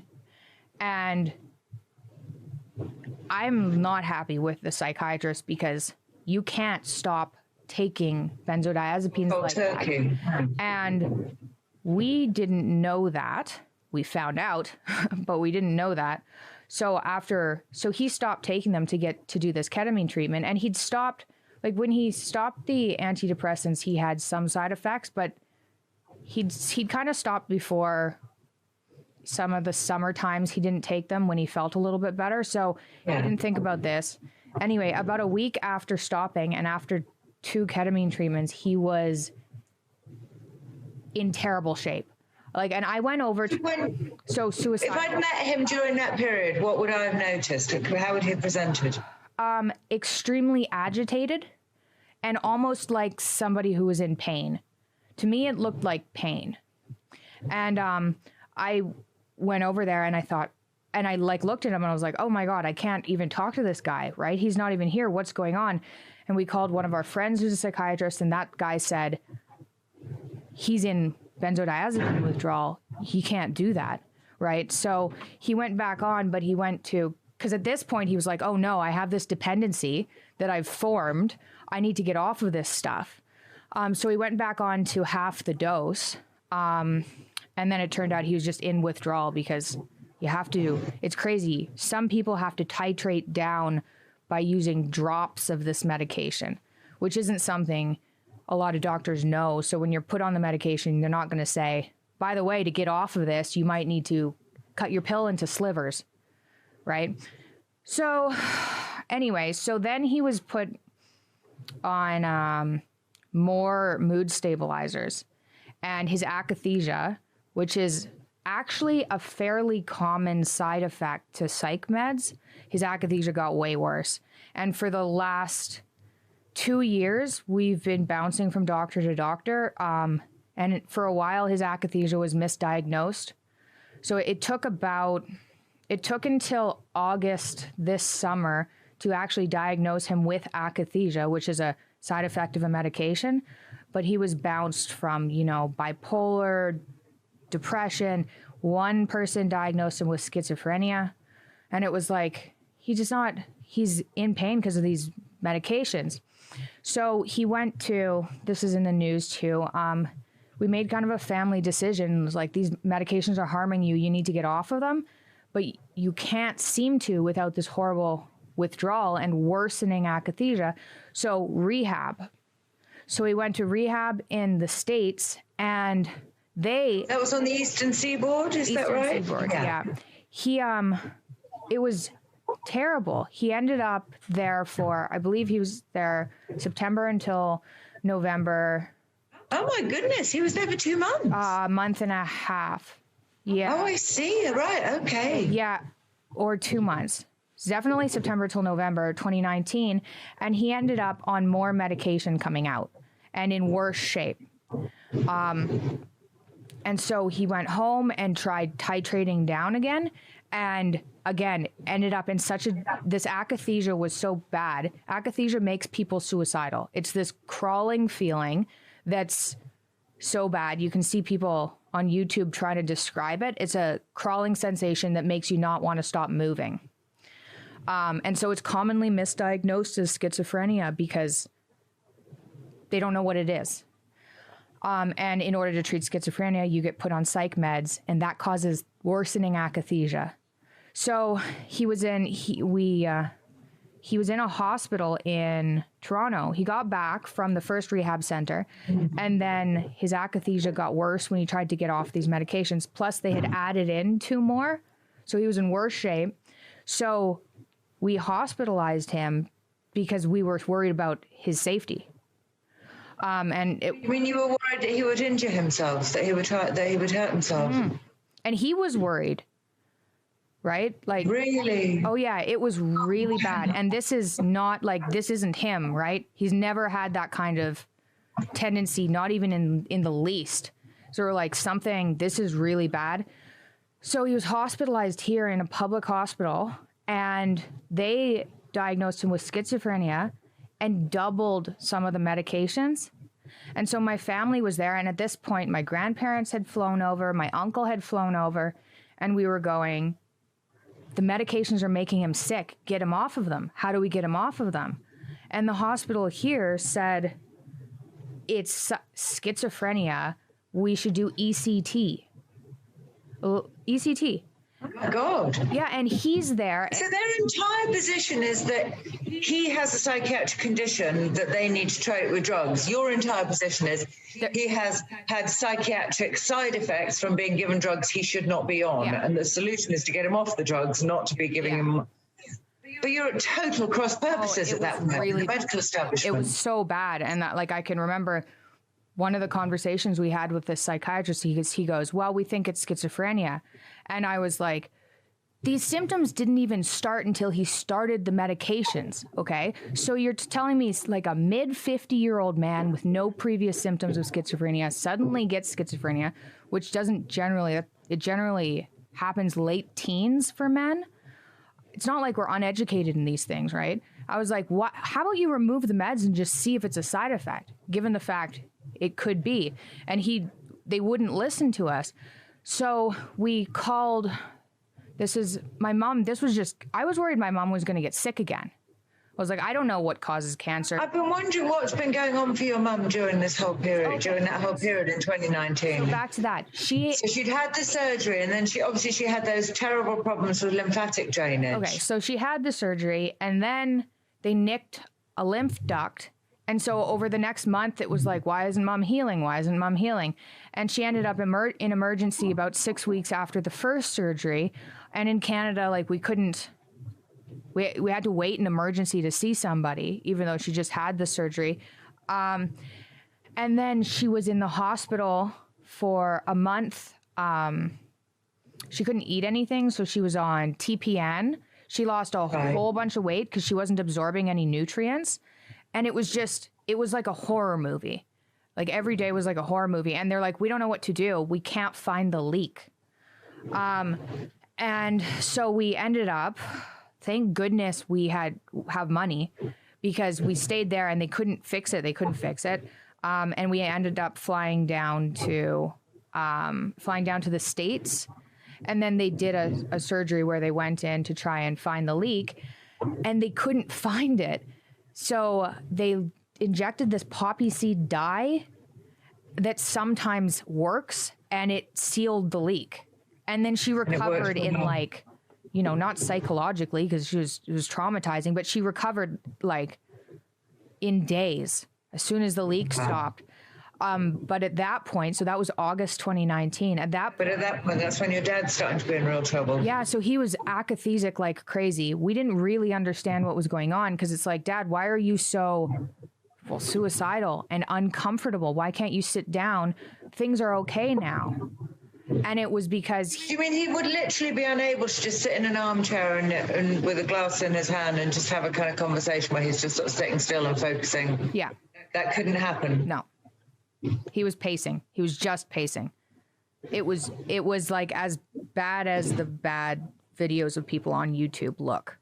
Were any of the doctors saying this is about grief and panic about his wife's condition? This has got nothing, this isn't a psychiatric condition, this is a kind of grief response. Was there that theory as well doing the rounds? No, it was really like they were looking back on the 14 years of antidepressants and saying this is a reemergence of depression exacerbated by stress. But it didn't have the same symptoms at all, right? He was never like, his depression was like walking through tar, right? Yeah. Like he could sit on the couch. He napped all the time. It was like a heavy tar. It wasn't agitated panic. Yeah. So he's in this hospital in Toronto, and they said, we can't get him off the medications because he needs to be sedated because he's so agitated, so that it increased everything. And at this point he had this sensation to move, but he was so sedated that he couldn't move very well. And I couldn't communicate with him. Like my family and I couldn't communicate with him in this hospital very well. And they wanted to do ECT for schizophrenia. And so we started calling kind of rehab clinics around the world. We contacted 57 places, my husband and I, because at this point, my mom, like I said, I was worried the stress was going to make her ill and it was too much. And so we wrote down all the rehab centers we could write down, called them and explained what was going on and said, he's on too many medications. He's having these side effects. Can you get rid of them? And everyone we called, except for 2 places, said, no, we have to stabilize him first. And I was like, the only thing these places use to stabilize people are like antipsychotics or benzodiazepines. And we're like, those are the problems. What do we do?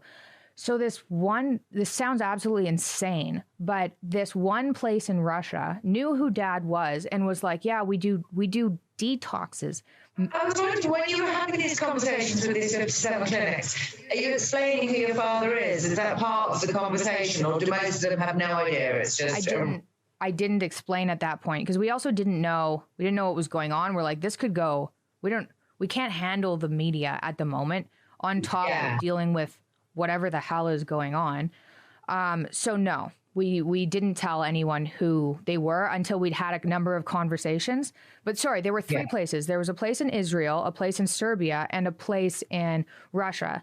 And Israel has a very similar medical system to like a North American medical system. So when we talked to them a number of times after we got past the money, they said, no, we'd have to stabilize him first, but don't worry, we can do that. But we'd already tried a number of psychiatrists in Canada and a rehab center in the US and a hospital in Canada. And no one had been able to stabilize him because it was akathisia. So we went to Russia. My whole family, like all my aunt and my uncle and my grandparents, they all flew down over Christmas. My dad was in the hospital over Christmas in 2019. And we talked to these guys in Russia and we said, look, he can't wean down. These medications are killing him. We could do a detox. These guys say they could do it, but it's going to be, it's in Russia, first of all. It's got to be dangerous because no one else will do it. So what do we do? And so my family agreed, okay, let's give it a shot. Did everyone agree, or was that quite a complicated Christmas of just debating back and forth? No. At that point, we'd tried a number of things. Like, we got to the point, especially when we went to the rehab center in the States, because that was it was an up there rehab center. And when that just made him worse, we were like, oh, well, what do we do? How do we get him off these things? Do we just do it ourselves? Do we just like keep him safe? But he was in so much pain from this akathisia that it's like, this isn't fair. Somebody who's like this should be like, I can understand why they would sedate people because they need to be calmed down because it looks like pain or something. So at that point, we didn't go to Russia until we were completely out of options, right? And we'd hoped that the hospital in Canada would help, but then they suggested keeping him on the meds and doing ECT. And it was like, that is not what his brain needs. He doesn't need to be zapped. He'll forget like the side effects. You can forget the last year or two. And then what if it doesn't work? Because it's not going to, because it's side effects. So we went to Russia. My husband's Russian. And that was the scariest thing I've ever done, hands down by far. And we flew, it was like a movie. We flew there on my birthday. We got there. And the day we got there, There's you, your husband, your child, and your dad, is that right? Yeah, and a security... And was your dad able at that point to kind of walk and check in himself and navigate an airport, or... No. Did you feel very much that you were flying an invalid? We took a private plane. Oh, did you? We took a private plane, yeah. He was too agitated. Okay. He was... At this point, the hospitals he'd been in put him on this regimen where it was like medication every 3 hours to try and stabilize him. So we flew with a security guard and a nurse to monitor the transfer, who had Russian passports. So they were allowed to go because we had to get a visa over Christmas. It was like, it was absolutely ridiculous. So we get to Russia and they bring us to this pretty nice hospital where they do detoxes for people on drugs, and most of them are opiate detoxes. So this was not a usual case. And they do, I guess at least in Eastern Europe, the sedated detoxes are much more common than they are here. So they use propofol, they put you into a kind of a coma, but it's sedation, and then wait till the drugs are out of your system. So what they did for Dad, at that point, he was on a lot of medication. He was way worse than he had been, even in the summer when my mom was sick. Way worse, because he couldn't remember things at that point because of the medication. So they put him in this propofol. Oh, so he gets there, and when he arrives, he has a fever. And we're like, why does he have a fever? And they do a scan, and he had pneumonia in both lungs. That's when they finally undiagnosed pneumonia. He contracted in the Toronto hospital? Yes. So he'd had it. I don't know how long he'd had it because it was walking pneumonia. So maybe he'd been there for months, but I don't think so because when he got into the hospital in Toronto, he was walking around and he was there for 2 weeks. And at the end when we took him out, he was just in a bed. He didn't have any energy, but it was hard to tell if it was the pills. Yes. So we got there, and he has a...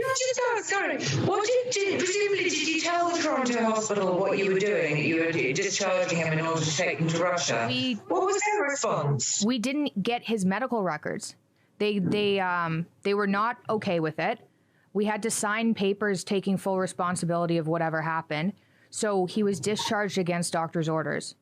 And they were annoyed about it enough that they wouldn't give us his papers, which is not even legal, right? You're supposed to get discharge papers. It was a complete mess.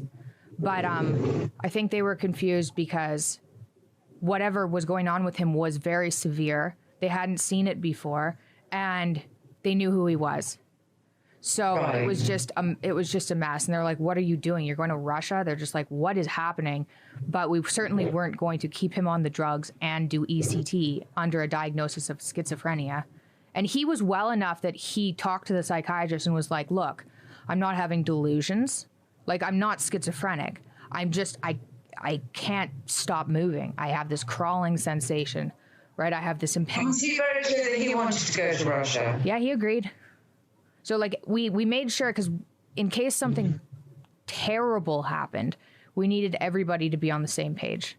So, yeah, it was not, that was a really awful Christmas. So everyone was on the same page. We got to Russia. They put him in this detox, and then he ended up being intubated, which he wasn't supposed to be, because of this freaking double... Because of the pneumonia? Yeah. So that was horrible because that was terrifying. So during the detox, they did something called plasmapheresis, which takes your blood and cleans it, which kind of sounds like something out of science fiction, but it's a real thing. And they could test, benzodiazepines have such a long half-life that there's a theory that maybe some of the withdrawal is because you still have benzodiazepines in you. Yeah. So the plasmapheresis got rid of everything. And when we got there, the Russian doctors, who I couldn't communicate with, which was terrifying, but my husband... So was everything being done by your husband at that point? Yeah, so my husband to my husband to me. Yeah. But that was awful too. I was like, how fast can I learn Russian? But it's difficult. So where was I? Oh yeah, when we got there, they said, we think he's been poisoned and that this was on purpose. The Russian doctors, they're like, we think someone was doing this on purpose. And I was like, no, it's just kind of what happens, right? If you have these symptoms, you get put on these other medications. And it was really not on purpose. But they're so much more careful in Eastern Europe because there's not as much, sounds like a conspiracy theory, but there's not as much payment to doctors from pharmaceutical companies. So doctors don't care if they use certain meds. So benzodiazepines are almost never prescribed. And even the other psych meds, I'll get to that. Anyway, so he does this detox. He wakes up, he was sedated with these and intubated for 9 days. What were you doing, Michaela? You sort of, where are you and your husband and child at that point? Okay, so we just shown up. We stayed at a hotel for a couple of days, then got an Airbnb, then found us someone to help with Scarlett because we were spending time at the hospital, making sure everything was not being sketchy because it's Russia. I don't know. It didn't look sketchy, but you want to make sure it's not sketchy. So Were you feeling in good hands, or could you not really tell? Initially, yeah, it looked really good. The hospital we first went to looked like decades ahead of the hospitals I've seen in Canada, the public ones. It was super clean. When you walked in, we got there and, I can still communicate with Dad. He's just in a lot of pain. We get there and there are these shoe covers. You step into this machine and it covers your shoe in plastic automatically. Oh, yeah. Which he'd never seen before. And he was like, this is genius. Now in the era of COVID, it might be genius. But anyway, so he was relieved too. My dad was relieved when he got there because he was like, he thought he was going to die. He was like, I keep going to hospitals. They keep putting me on more medication. I'm akathisic. I can't control it. I'm going to die. So we were at that point, and that's why we ended up in Russia. So he does the detox and he wakes up and he's in bad shape. Like When he's delirious, but also not really talking. So when he first... So he's conscious. So when you arrive at his bedside, how does he seem? I thought he was catatonic. So bad. Really, really, really bad. Completely and utterly sort of zoned out of it. So when he first woke up, he was there a little bit. Oh, actually, when he first woke up, so this was 9 days after, he told me the akathisia is gone. That was it. The akathisia is gone. And I was like, okay, well, thank God for that, because that's what was making him suicidal. The akathisia is gone. And we couldn't, it was a hospital, so there were visiting hours, so we couldn't stay. We came the next day, and then he wasn't responding. He was catatonic. And I couldn't communicate with the doctors. I went to the doctors, and I was like, he needs to be stabilized, but don't use, this array of medication, but something is really wrong. What's happening? What's going on? And because realistically, these guys hadn't really done detoxes from a whole bunch of psych meds. They were used to dealing with people on opiates, realistically. Yeah. Anyway, so he was catatonic and then he was delirious. So we came in the next day and he thought my husband was his old roommate. Your husband was his old roommate? Yeah, who died. Oh my God. Oh, it was horrible. So so I was like, this is a huge problem. He needs to something's wrong and he's not being taken care of. Anyway, so the people. Well, you must have been panicking at that point about thinking, hair. I was like, I've got a whole bunch of hair extensions in. This is not all me. But yeah, I've never been that stressed in my entire life. And my husband, obviously, we'd brought Dad here and it was like, what did the detox do? Was it too hard on his brain? Like, it looked like it was going to take him like 2 years to recover if he was going to recover. It was really bad. And so he got transferred to a reanimatology clinic, which is for people with severe like head trauma, basically. 3 hours north of Moscow, a public Russian hospital. Pardon? Oh. Yeah. Oh. So you mean so when he comes out of the induced coma, the delirium, they say, whoops, we'll just send him off to the public hospital because they'll have to. Yeah. So at that point, I was like, we have. Oh, you must have been freaking out at that point. I was, and this isn't just like, I was like, I'm fucked if this goes badly because the entire world is going to blame me. Because who brings somebody to detox, first of all, from these medications in Russia? I was like, this is really bad. Plus, more importantly, this is my dad and this isn't fair. Like, this isn't fair. He's been injured by medication that he was put on. So we get to the reanimatology clinic and the head doctor, Andre, so I couldn't even go inside. I was in the car and I was like green and nauseous and I was just like, he's not going to remember this. Like, Andre, you go. Because I can't talk to anyone. I'm just going to yell at people. Right? At that point, I was just going in and yelling at people. And I was like, I can't just go into this and yell at someone in English. It's not helpful. So he went in and he came out and he was green. And I was like, what did they say? And he said that he'd explained why we'd come, that he was being put on too many medications back home and that they wouldn't remove them. And he was going to die. And we brought him here, and the head nurse had said, oh, so you've brought him here so we can finish the job. And so we went home that day, and, you know, that was not a good day. What was the hospital like? It was like out of a movie. It was 3 hours north of Moscow. So you had to drive in Moscow winter up there, which is insane. It had a guarded fence around it. It was like Soviet-era hospital from a movie. It was a huge center, and it was full of really, thank God, really, really, really, really skilled doctors. So I went the next day, and Dad was back. Whatever they had done had just... So I got there, and he hadn't been moving, right? He sits up, and he looks at me, and he goes, you are in so much trouble.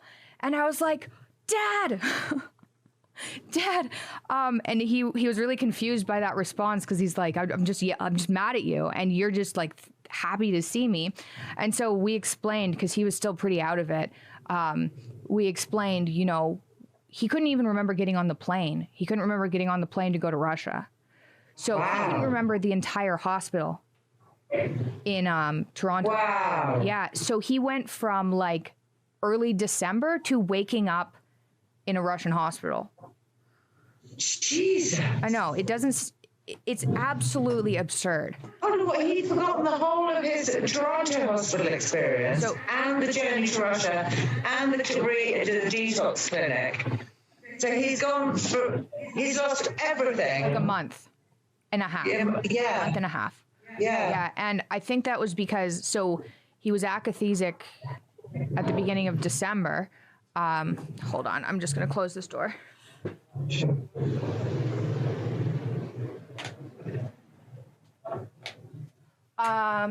Anyway, and then when he went into this hospital in Toronto, they had literally doubled some of the medications he was on to stabilize him. And then he didn't remember anything after that. But what had they done in the public hospital in Russia? What had they done overnight to bring him back? So, what did they do? So they had given him, when I looked at the list, because I was like, did they give him a benzodiazepine? Like, what exactly is going on here?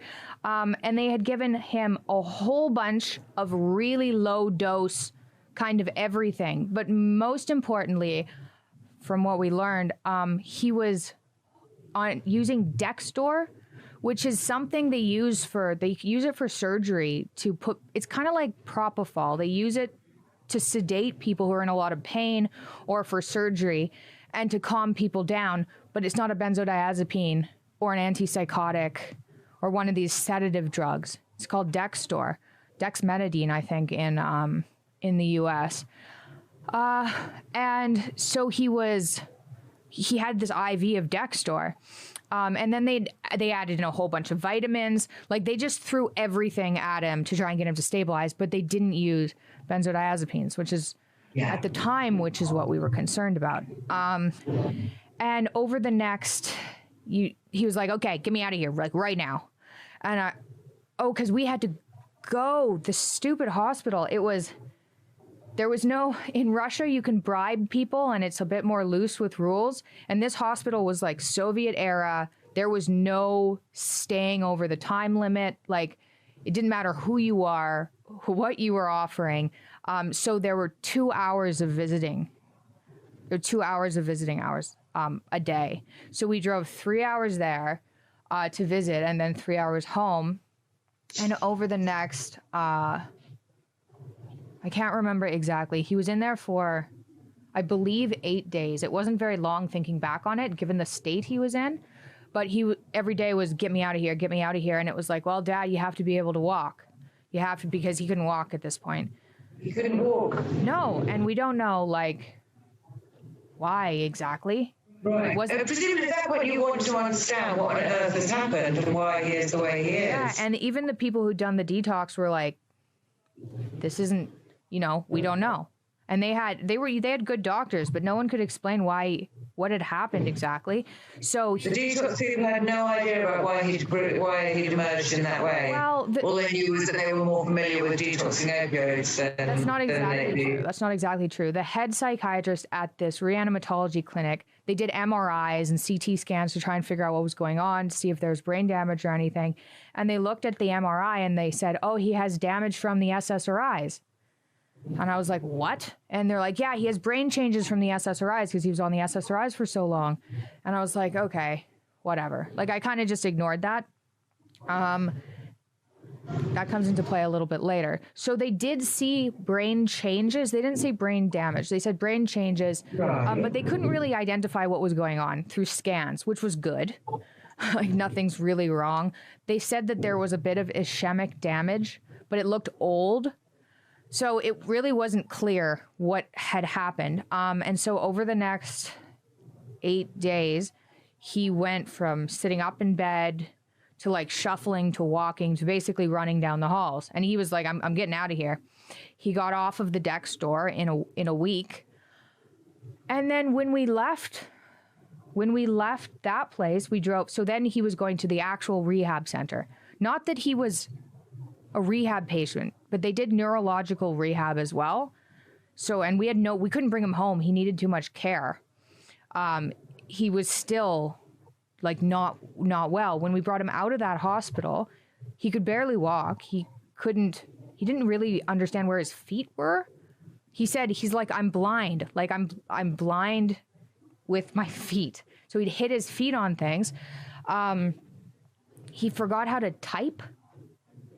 So he put his hands on the keyboard and he's like, it's not there. I don't know how to type. And we were just like, Jesus, this is not good. Like, this is really not good. And so he went and stayed at the rehab center, which we, drove. Is that the one in Florida? No, this was still in Russia.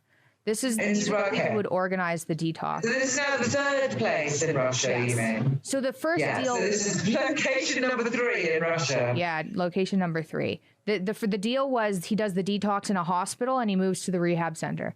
The reanimatology clinic was not supposed to happen. He was not supposed to... I understood. I see. So this was always where he was meant to be convalescing after the detox. Got you. Yes, exactly. So he's there, and I was carefully monitoring the medication because I was like, I know that these medications make him sick, so like remove everything that's not, You know, he was on proton pump inhibitors. They'd added in a whole bunch of things. And I was like, he doesn't need a whole bunch of this stuff.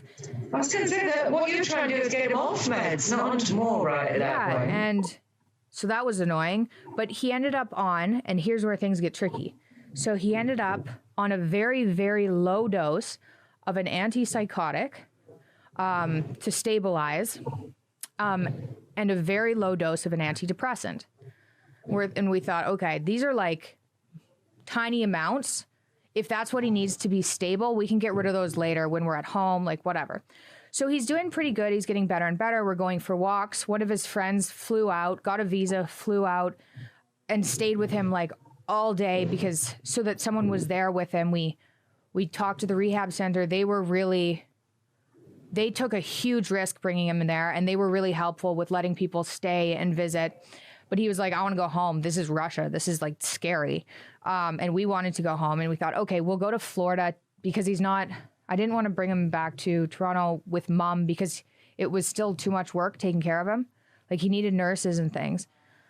So we went to Florida, and then my brother came to visit and was like, oh my God, you know, Dad's better, like a lot better. So this had been a month. It was horrible. At this point, you know, would your dad wake up in the morning, walk to breakfast, read the papers, send some emails? Was it that level of function or not really? No, he was staying in bed until mid-afternoon. But then he'd get up and swim. He was barbecuing, right? So, but he was like kind of quieter than normal and a little bit slower than he should be. Slower and more muted. Yeah, right. and muted. Yeah, and I was like, okay, well, I'm more comfortable that he'll recover now, but something's a bit off. So we're there for a week and a half, and the akathisia comes back. And we're like, oh God, it was so awful. He called me, and he's like, this akathisia is back. I'm suicidal again. And it was just like, what is going on? So we thought it was after all that. Yeah. After all that. Yeah. And it was like, why? It was gone. It was gone 9 days after all the medications left. Like, it just started to, like, what's going on? And I thought, it's the medications. It's got to be the medications. Even this very low dose antidepressant and antipsychotic, yeah. But we were also getting information from doctors that this could be like protracted benzodiazepine withdrawal that just popped up now. So really? Yeah. It wasn't. It turns out it was akathisia from the medication. But we didn't know that. And so at that point, we're like, well, what do we do? We've already called at the hospitals in the U.S., and if we bring him there when he's akathisic, they're going to put him on meds. They've straight up told us that. It's like, we're not going back to Russia. Thanks. I was like, what do we do now? So we thought maybe it'll just go away. Maybe this is protracted benzodiazepine withdrawal and it'll just go away. So we stayed with him. My grandparents came down, and we stayed with him and for months, and the akathisia got worse. And it got worse. And cognitively, he was getting clearer, but he was in a lot of pain. So it's numbness on his left side, this inability to sit down and lay down, this urge to walk around, and this suicidality from this crawling sensation, and super, super low blood pressure. So whenever he stand up, he'd black out. Right. Anyway, so we contacted that clinic in Serbia. Oh, one of the doctors from Serbia had flown out when Dad was in the reanimatology clinic because we had wanted a second opinion. We're like, what are these people doing? We need someone who knows what they're doing here just to check on them. And he'd come and he came. This actually made us feel way better. He came and said, this is good. He's doing well. And we were like, oh, well, thank God for that. So we'd had like an outside source check on these guys because at that point we were like, these guys don't know what they're doing. Anyway, so we were in contact with the Serbian clinic, and this was like top of the world private hospital where a lot of people from the Middle East go to. Excuse me, my dog's just got shush. Sorry, she's just gone nuts. Sorry, carry on. Okay. So we talked to this doctor, and he said, you know, you should come to this neuro rehab clinic. We deal with this stuff. I've dealt with this stuff before. I've dealt with benzo withdrawal. And his akathisia, he didn't go off of these medications because, well, they were such a small amount. Nobody knew that they could cause such severe responses.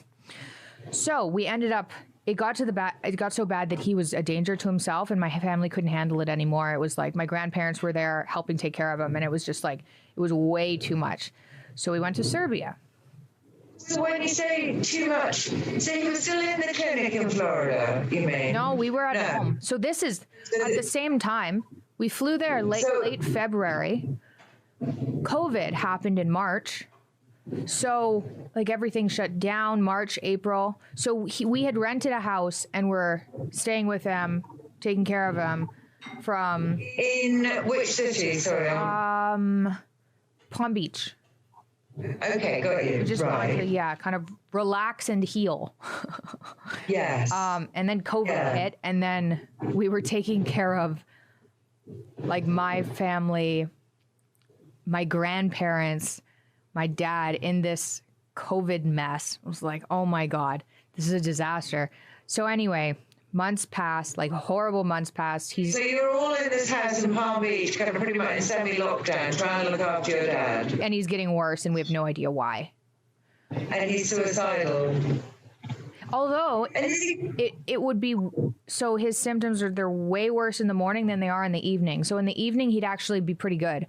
It was weird. It would like, he'd do a whole bunch of swimming. He'd do some weights. Even in his horrible state, he'd do this stuff. And then by like 5:30, he could sit down and have dinner.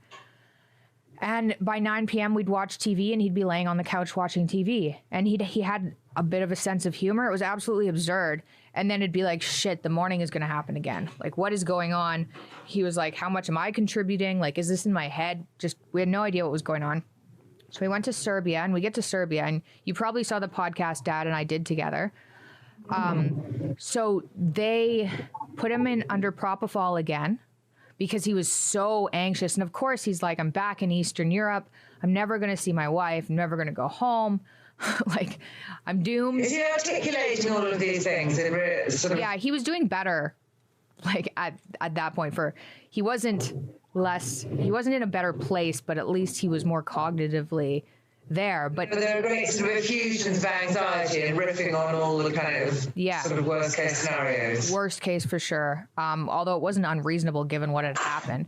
So they seemed to stabilize him. They did this propofol sleep, which seemed to help. And we figured maybe he wasn't sleeping, right? Because some people go into benzo withdrawal and they can't sleep.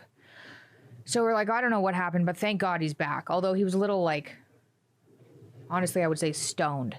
He seemed kind of stoned. But I was like, I don't care. At least he's relaxed. Thank goodness. And then about 3 weeks later, the akathisia came back. And the doctor there was like, what is going on? And so that's where he was diagnosed with akathisia. And that doctor said, I can't help because I can't use any medication to help him. It's the medications causing these problems, and there isn't anything I can do.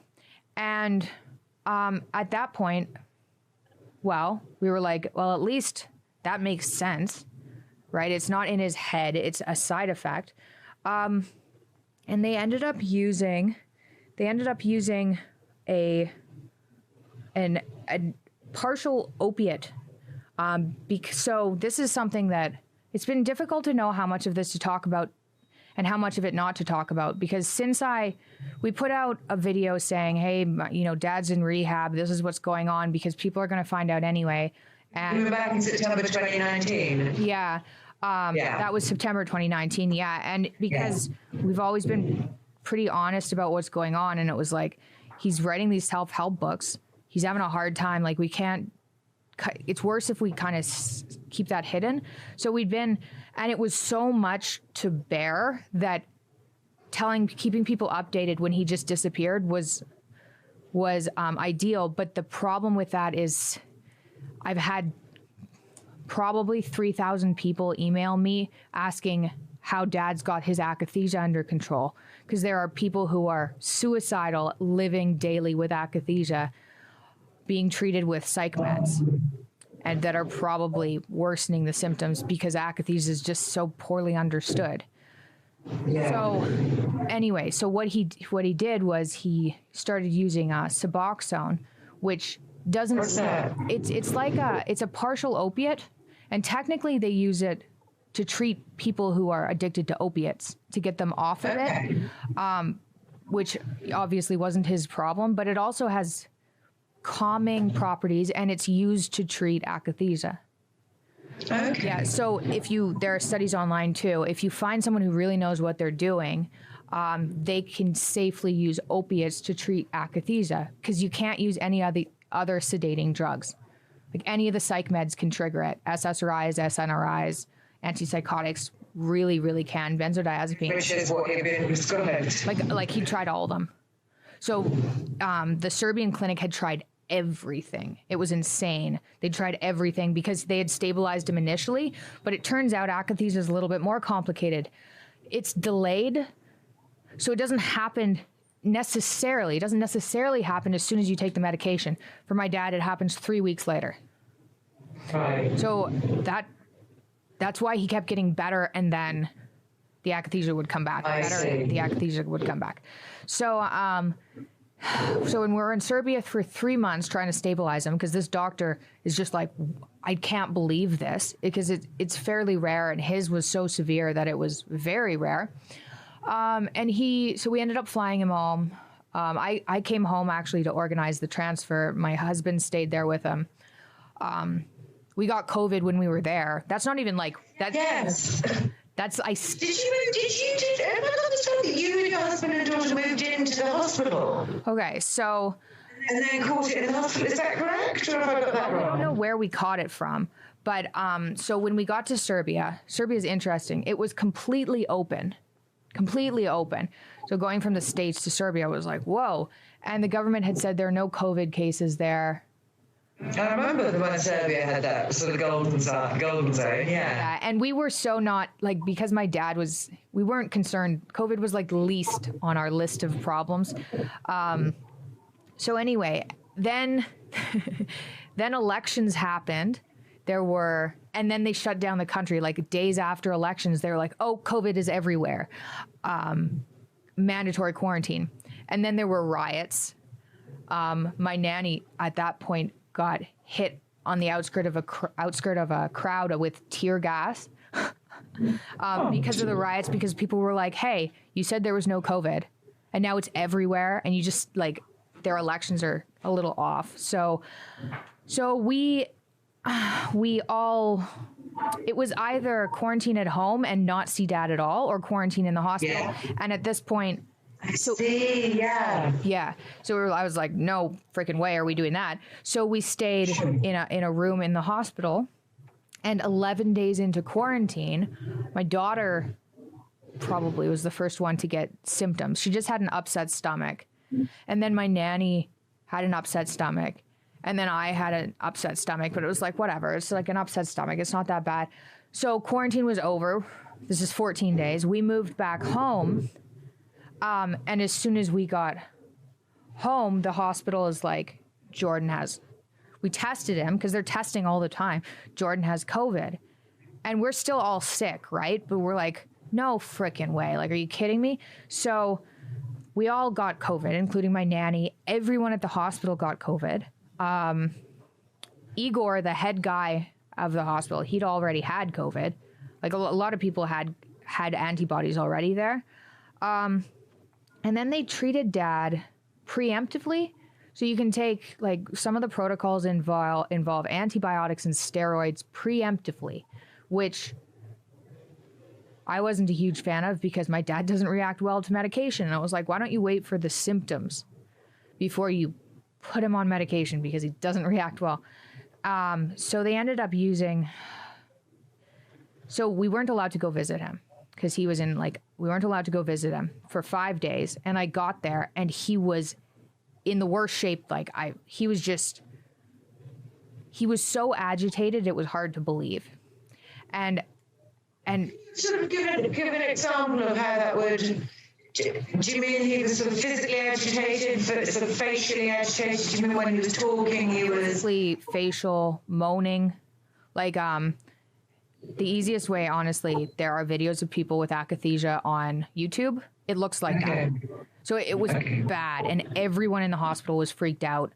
And I was like, because he was way worse than he was a week ago. And I was like, oh my God, are they using fluoroquinolones? Because at this point, I've read so much on this stuff. It's absolutely absurd. And I know that there's a class of antibiotics that you're not supposed to give to people who are in benzo withdrawal, because it's called fluoroquinolones. And I was like, please let them not be using fluoroquinolones. Turns out they were using fluoroquinolones, and the interaction is not very well known. It's just absurd that these things kept happening. They don't use fluoroquinolones as much in the States because they have side effects. People can get like poisoned from them. They're just a intense class of antibiotics. So turns out he was on fluoroquinolones, and I flipped and was like, we're pulling him out now, even though it wasn't safe because he was akathisic. I was like, we're pulling him out now unless you stop the fluoroquinolones, like now. And Andre talked to the head doctor, who was also really stressed out at this point because it's like, what am I doing wrong? I've tried everything. And he was a really good guy. He's probably the best doctor I've met. But he was super stressed out. He was pissed off being questioned. But he did drop the fluoroquinolones, and Dad got a lot better really quickly. So, okay, thank God. But so this was after we'd recorded this frickin' podcast being like, hey, I'm stably doing better. And then got like COVID and akathisia. And I was like, oh my God, this again.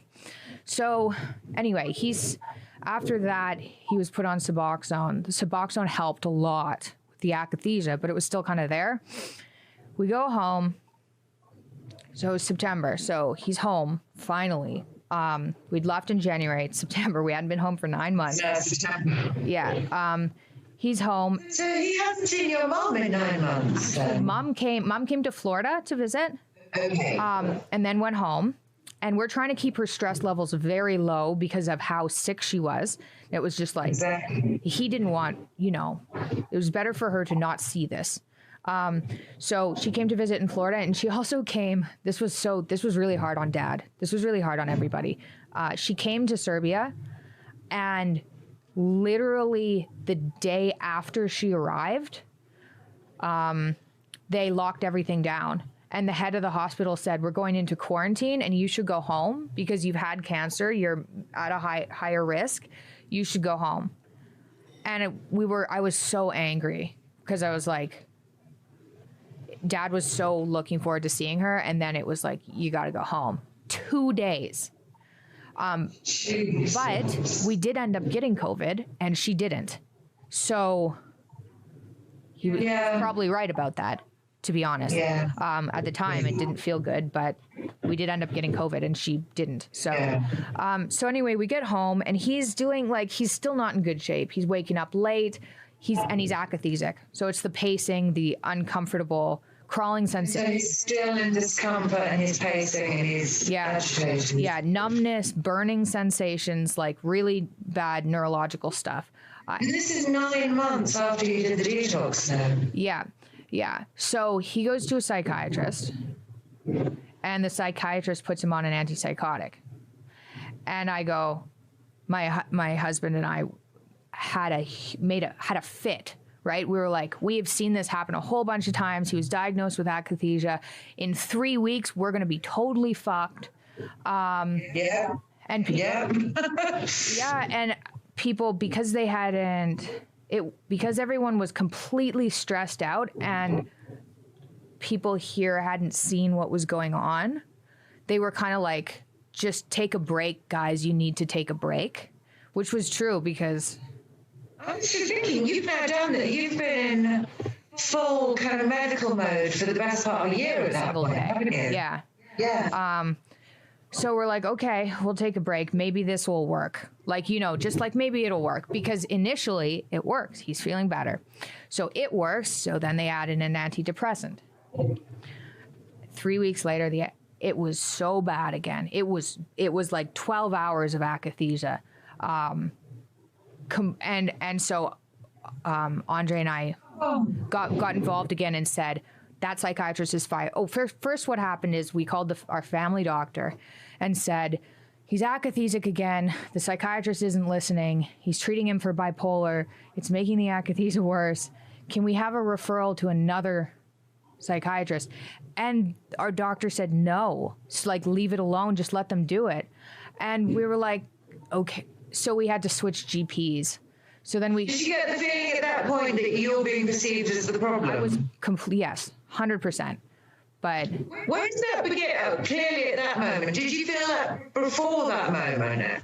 Or was that the first time you felt as if you were being regarded as the problem? Oh, no, I've been problematic for a while. Right. This is not new. I'm pretty pushy when I think something is wrong, and because I've had issues with an autoimmune disorder that I've managed to get under control with an absolutely absurd diet, I've had to be pretty pushy. I've had to be pretty pushy. Did you hold and maintain that diet throughout this whole period we're discussing, through all these hospitals? So the diet never changed?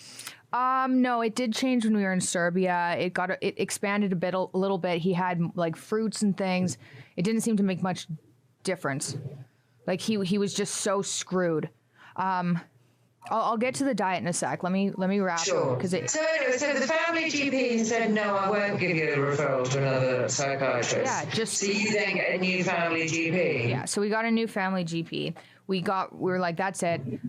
The meds have to go. So when he came back from Serbia, he was on the Suboxone, and he was also on a sleeping pill to help him sleep at night. And at this point, we're like, everything has to go, because it turns out you can get akathisia from like everything, and sleeping pills, like antipsychotics, antidepressants, benzodiazepines, opiates, much rarer, but those ones. So we're like, okay, maybe when he came back from Serbia, because he was still on the sleeping pill, that was giving him this underlying akathisia, and then it was made worse by these 2 new other drugs. So anyway, over the next 2-week period, with this other GP, everything was removed except for Suboxone. And he slowly got better, but it was not fast, and it was really quite bad. But it was, instead of 12 hours, it was 8 hours, and then it was like 6 hours. But even a minute of this akathisia makes people insane because it's so uncomfortable. So it was still like hours a day, and he'd go to bed and he'd be like, oh my God, I feel normal. It's going to happen again in the morning.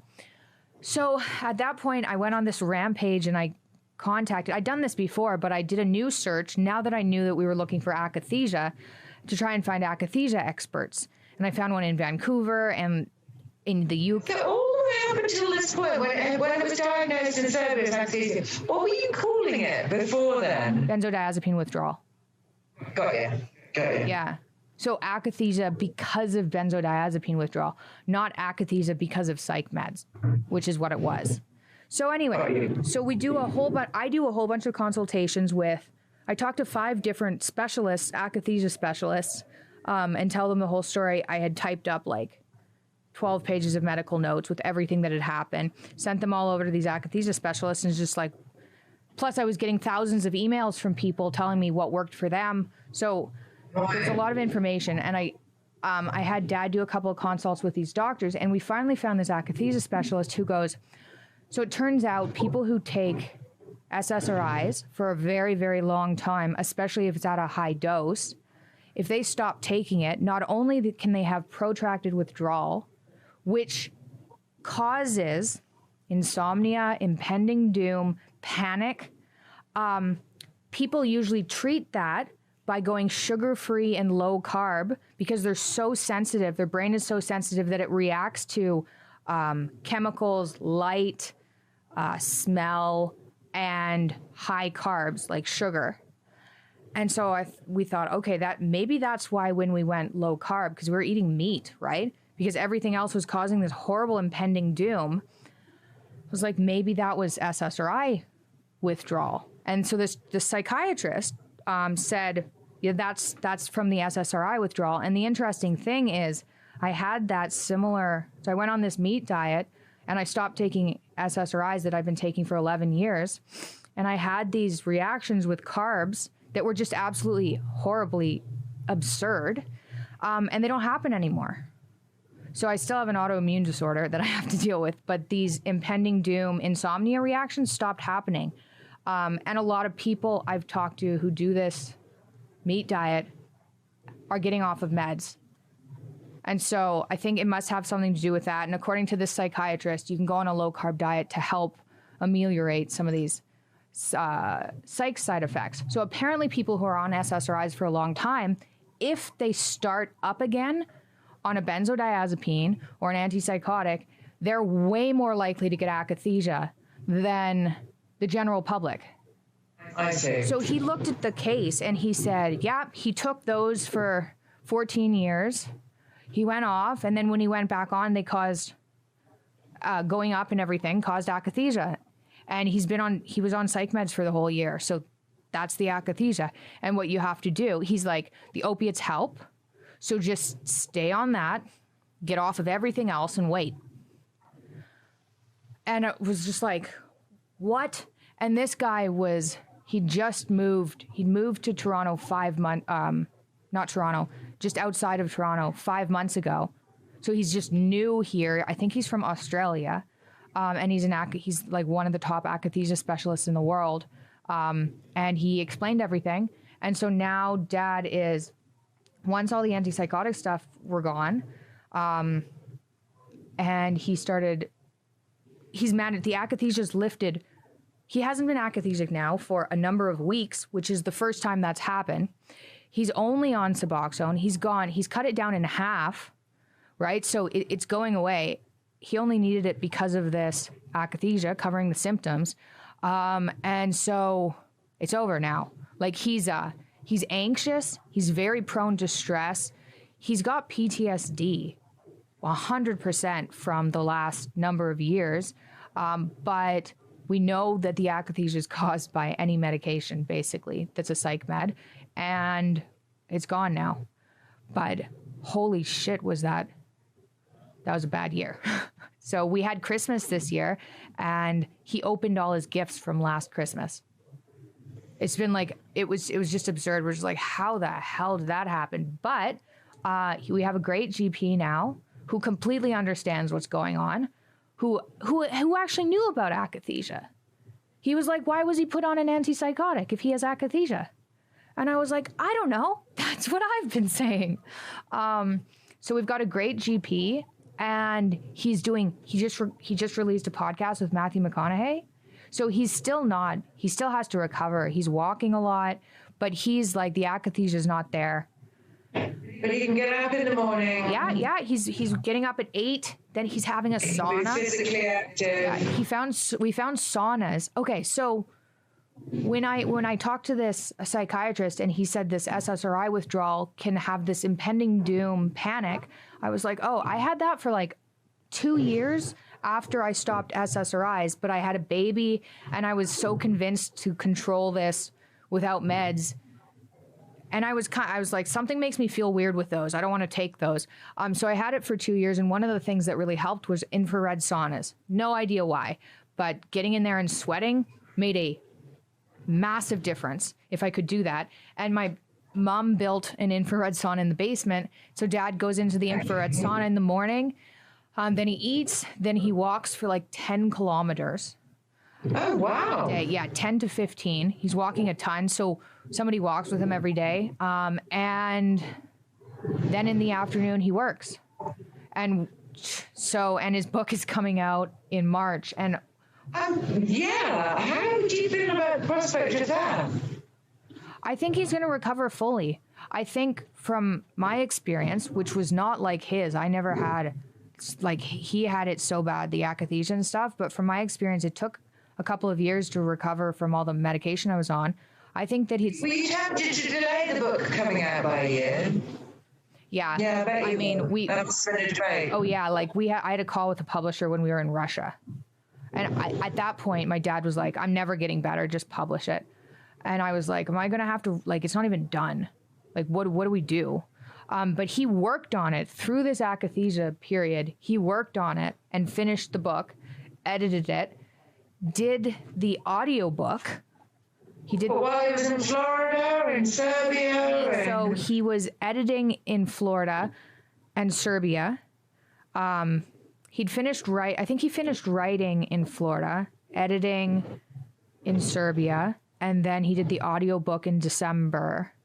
Right when we solidified that this was akathisia it wasn't just caused by benzodiazepines, it was caused by anything. There's the SSRIs, yeah. So he's doing way better, but I mean, it's been hard on my family.